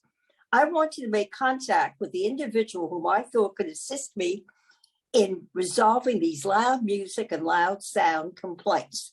We met and spoke, and I'm pleased to say that these past 4 years, when I called Ms. Palace to discuss a noise complaint, she responded quickly to me, as well as the individuals making the complaints. And she did her best to assist the complainant in resolving the loud music or loud sound problem. The establishment of MEND, which Ms. Palace oversees, provides business establishments and community residents the opportunity to discuss noise issues in a way that can lead to resolutions to the satisfaction of both parties. I am looking forward to reading the MEN report on its successful resolutions. Such resolutions are important not only to settle noise complaints, but they can foster relationships between businesses and nearby residents. This report would indeed encourage the continuation of a program that can contribute in such a positive way to the vitality of New York City. Thank you. Thank you so much for your testimony. We'd like to call next Taylor Schubert to testify, followed by Eric McGriff, and then Doris Rodney. Taylor? Time starts now. Hi, everyone. My name is Taylor Schubert. I am a Stonewall Democrats board member. I've also served as a county committee member and a judicial delegate here in Manhattan. I am a bartender at Flaming Saddles in Hell's Kitchen. I am a performer. I'm also a producer. I started a production company to produce live theater in exciting spaces like bars, like restaurants, unconventional spaces that are going to help the artistic community grow here in New York. And now I'm a bar owner of Red Eye NY, a new space coming on 41st Street, and I'm here to testify in support of Ariel Pallets, who I had the opportunity to meet when I was producing a off-Broadway show at Bedlam in the East Village. Ariel showed up to our show and was, offered herself as a resource to be able to continue to create art, especially in a time, this was pre-pandemic, when it was hard to create art, independent art. Now it's even harder post-pandemic. And Ariel, offered to be a resource to speak with unions, to talk about workers' compensation, to create art and nightlife that is above board, that's on the books, that empowers workers. And I couldn't be more grateful for her support. And I, moving forward, I just want to say that I hope more people on the city council, more people in the mayor's office learn by her example and show up. Because it's really easy to sit here in hearings and say, support nightlife, give them funding, create agencies that speak to workers. But it's a different thing entirely to actually show up in bars, to put your money and your physical presence where your mouth is, and to be somebody who's talking to bartenders on the ground, talking to bar owners, finding out what they need, and being a physical resource. And I couldn't be more grateful to Ariel for her physical support. And I appreciate it, and I hope it continues. Thank you for your testimony. Next, we'd like to call Eric McGriff to testify, followed by Doris Rodney, and then Loycent Gordon. Eric? Time starts now. Hello. Hi, everyone. My name is Eric McGriff. My pronouns are he, him, his, and I'm a violence prevention specialist working at a nonprofit here in New York City, and I'm a spokesperson and global peace ambassador for the United Nations and United Nations Women, helping organizations and communities address the intersection of gender-based violence and violent extremism. I'm here, though, on behalf of my role as a coordinator of the Outsmart NYC project. Outsmart is a collective of folks like me who specialize in working with people impacted by domestic and sexual violence and offer free legal, medical, and therapeutic services to folks impacted by any type of violence. And the other half of us is nightlife industry professionals.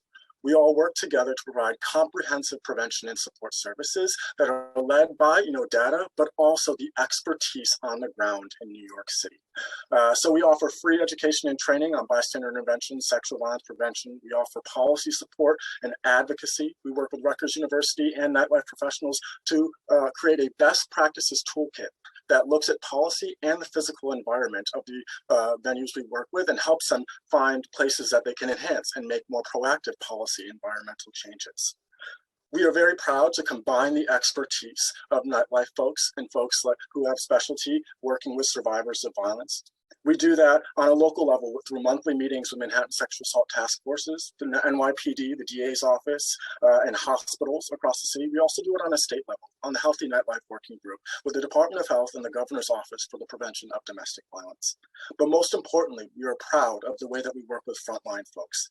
Folks like the bartenders and the front of house, back of house staff, NYCHA, Nightlife Advisory Board, Brooklyn Allied Bars and Restaurants, the Drug Policy Alliance, to provide nightlife specific services. We are so inspired by the NYC nightlife community and the work that you've done as you thought about coming back and what you don't want, as you've thought about what it means to reimagine nightlife. And we look forward to collaborating more with the mayor's office, because if there's something we do know about victim services in marginalized communities, they don't report, they don't go to state agencies. And so having a nightlife specific space that is super, super important, as we've seen in the state level implementation of Healthy Nightlife, where efforts that are evidence-based but not inclusive of nightlife have been far less effective than the New York City approach, which has included them and has had many more times the number of impacts than those evidence-based resources. Thank you. Thank you, Eric. Next, we'd like to call Doris Rodney to testify, followed by Loycent Gordon, and then Paul Italia. Doris? Time starts now. Are you hearing me? Yes. Thank you very much. Good evening, council members. My name is Doris Rodney, of course. I'm the owner of the Hills Restaurant located 4706 Church Avenue, Brooklyn. The average patrons that used to come to my bar, because of course I don't have a bar anymore because my license was canceled, is between the age of 50 to 70. My business is suffering financially and may close, suffering financially and may close at the direct harassment, racist enforcement by the 67 precinct, that was then, not now, precinct, and the state liquor authority. I endure frequent visits from the NYPD in those days, asking me for the same document, liquor license, health department, building department permits, over and over and over again, many occasions for a consecutive week. On many occasions, the SLA accompanied the NYPD on those harassing visits. I observed many a times the SLA staff will direct the NYPD officers and other agency for them to look for frivolous violations. And I really think that wasn't nice. The enforcement, Bertha Lewis, tried helping me to save my business by taking me to the office of the Nightlife and the leadership. This was, I spoke to Ariel Palez and other leaders. And I begged them and I spoke to them and nobody get back to me. Nobody even called me. Right now, I am under severe pressure. My license expired. Yes, 1 minute. My license was, I got my license January of 2020, and they take it back in September 18, after paying $40,000, where I borrowed money from friends and family. They took back that license from me. And to this day, I cannot get back to where I was. So I am begging you guys just to, let's all come together and see what we can do for each other. Thank you very much. Thank you for your testimony, Doris. Next, we'd like to call Loycent Gordon to testify, followed by Paul Italia and then Varun Katara. Loycent? Time starts now. Hi, my name is Loycent Gordon. I own a little tavern in Queens, New York. 2009, I foolishly jumped in to own this little place because it was threatened to close. In January, again, of 2020, it was threatened to close because of a unfair rent hike that was tripled.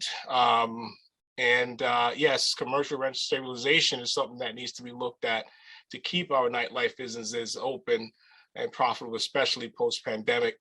But I kept fighting for this little place. But I foolishly just kept fighting, and I think that I was really unaware of the difficulty of operating a bar and restaurant, even before the pandemic. Like many of our industry, we were shut down like everyone else, faced myriad new generic COVID-19 rules to follow, and tremendous economic loss due to the pandemic. And with every town call webinar put on by the Office of Nightlife, I kept saying to myself, what would have happened if we didn't have an agency to extract and decipher what these generic rules actually mean for bars and restaurants and how to actually apply them? It really would have been disastrous, and we probably would have lost a lot more of these bars and restaurants that's trying to make a comeback now. So there's so many unique challenges that we face. I can't tell you the benefit to what I now call an industry partner, and not just another city agency. Yes, a partner. When we are faced with a new resident that comes into the neighborhood, or a complex or a condo complex that move in to an established community of a vibrant nightlife that wants to shut you down with a barrage of 311 calls, rather than trying to find an amicable solution for the root cause. That's why I love the commercial and residential mediation program called MEND, that really aims to allow residents and bars to coexist in a mutually beneficial way through mediation, not fines. just 30 seconds. We're also faced with the unique challenge of having an onslaught of over a dozen agencies to which bars and restaurants constantly have to answer or risk being shut down. ONL is really now a liaison to demystify this confusion.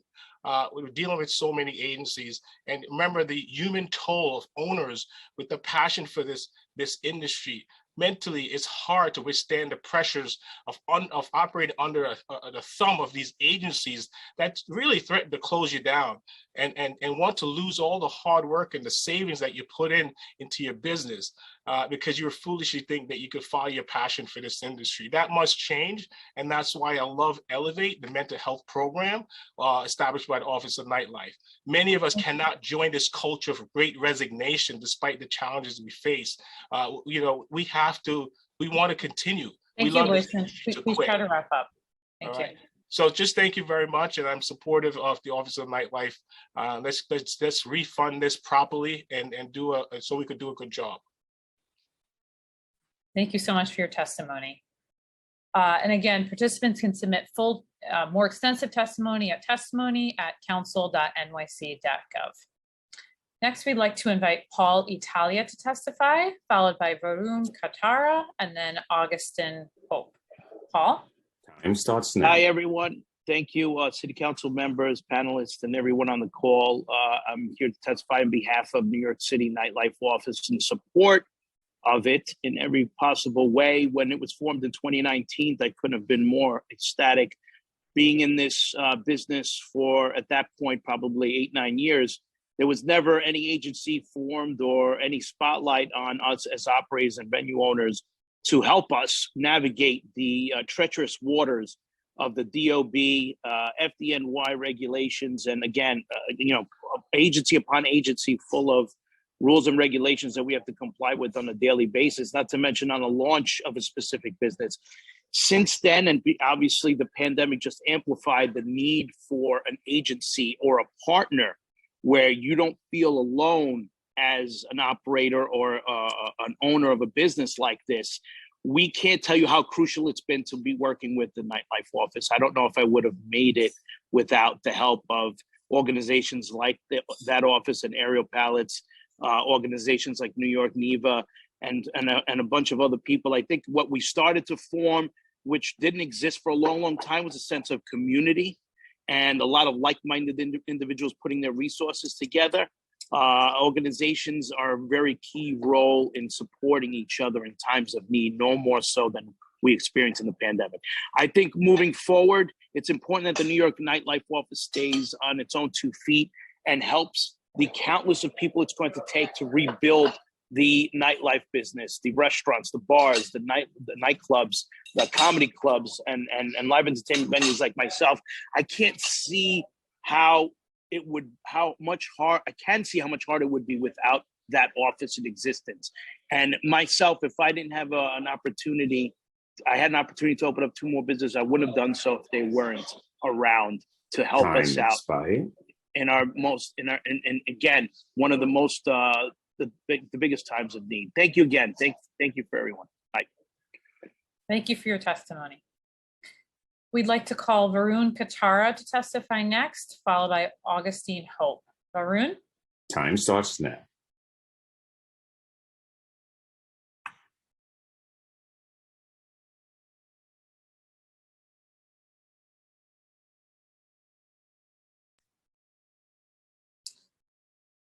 I believe Varun is no longer present in the Zoom, so we will move on to our final panelist, Augustine Hope. Augustine? Time starts now. Hi, thank you very much for having me at your hearing. I'm very glad to be here. My name is Augustine Hope. I'm with the West Village Residents Association in Manhattan's Greenwich Village.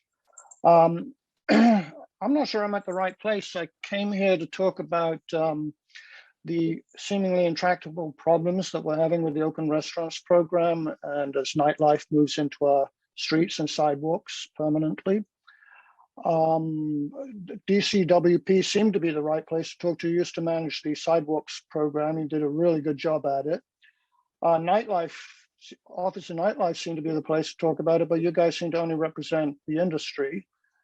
DOT has been fired, DCP doesn't want to talk to us, and so on, all the way down the alphabet soup of New York agencies.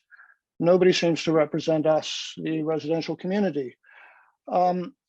It's kind of ironic because our members are patrons of hundreds of restaurants, of museums, of concert halls, of theaters, all around the city. We spend our money lavishly, but we don't seem to be able to get anybody's attention.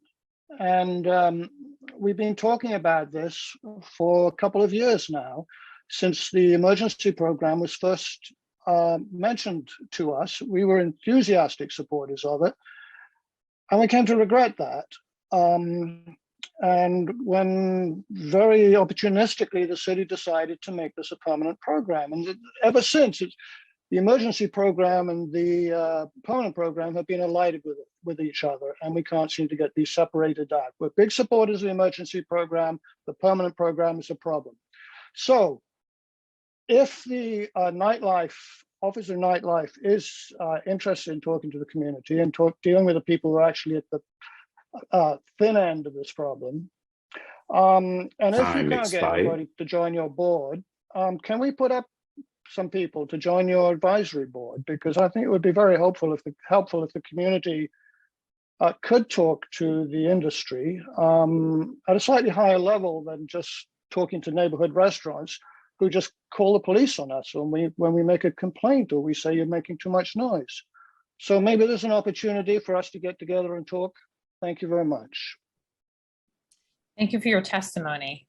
We have one final public panelist. Leif Arnson would like to testify. Please proceed, Leif. Time starts now. Thank you. Can you hear me? Yep. Okay. Thank you. I echo a little bit what Augustine has just said. I'm a trumpet player. I come from an entertaining family generationally. I've lived in the village for 30 years. I depend on the nightlife industry. It's been a big part of my life and my family's life. And so I understand that industry. And I've played in all the stages that Jen Lyon actually mentioned, and dating way back to many other stages.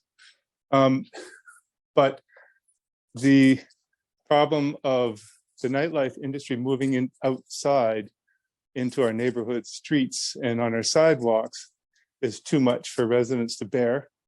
And it's too much to ask, it's too much to absorb, too much to accommodate the noise and the impact to the streets and general neighborhood hygiene really affected. So I learned a lot listening to this entire hearing, and there's many in this hearing that I would be friends with and probably depend on each other for our livelihoods. But the industry as a whole really needs to listen to residents. We need to be part of the process, and we should be on that advisory board. We bring valuable insight. We want to bring balance back into our neighborhoods. We want to recover from this pandemic just like everybody else. And we should all equally gain from whatever benefits we can derive together. So that's all I have to say at this point in time. We need to be part of the process. Thank you for your time, and I hope you'll hear us when we speak. Thank you for your testimony. If we have inadvertently missed anyone who is registered to testify today and has yet to be called, please use the Zoom raise hand function and you will be called on in the order that your hand was raised.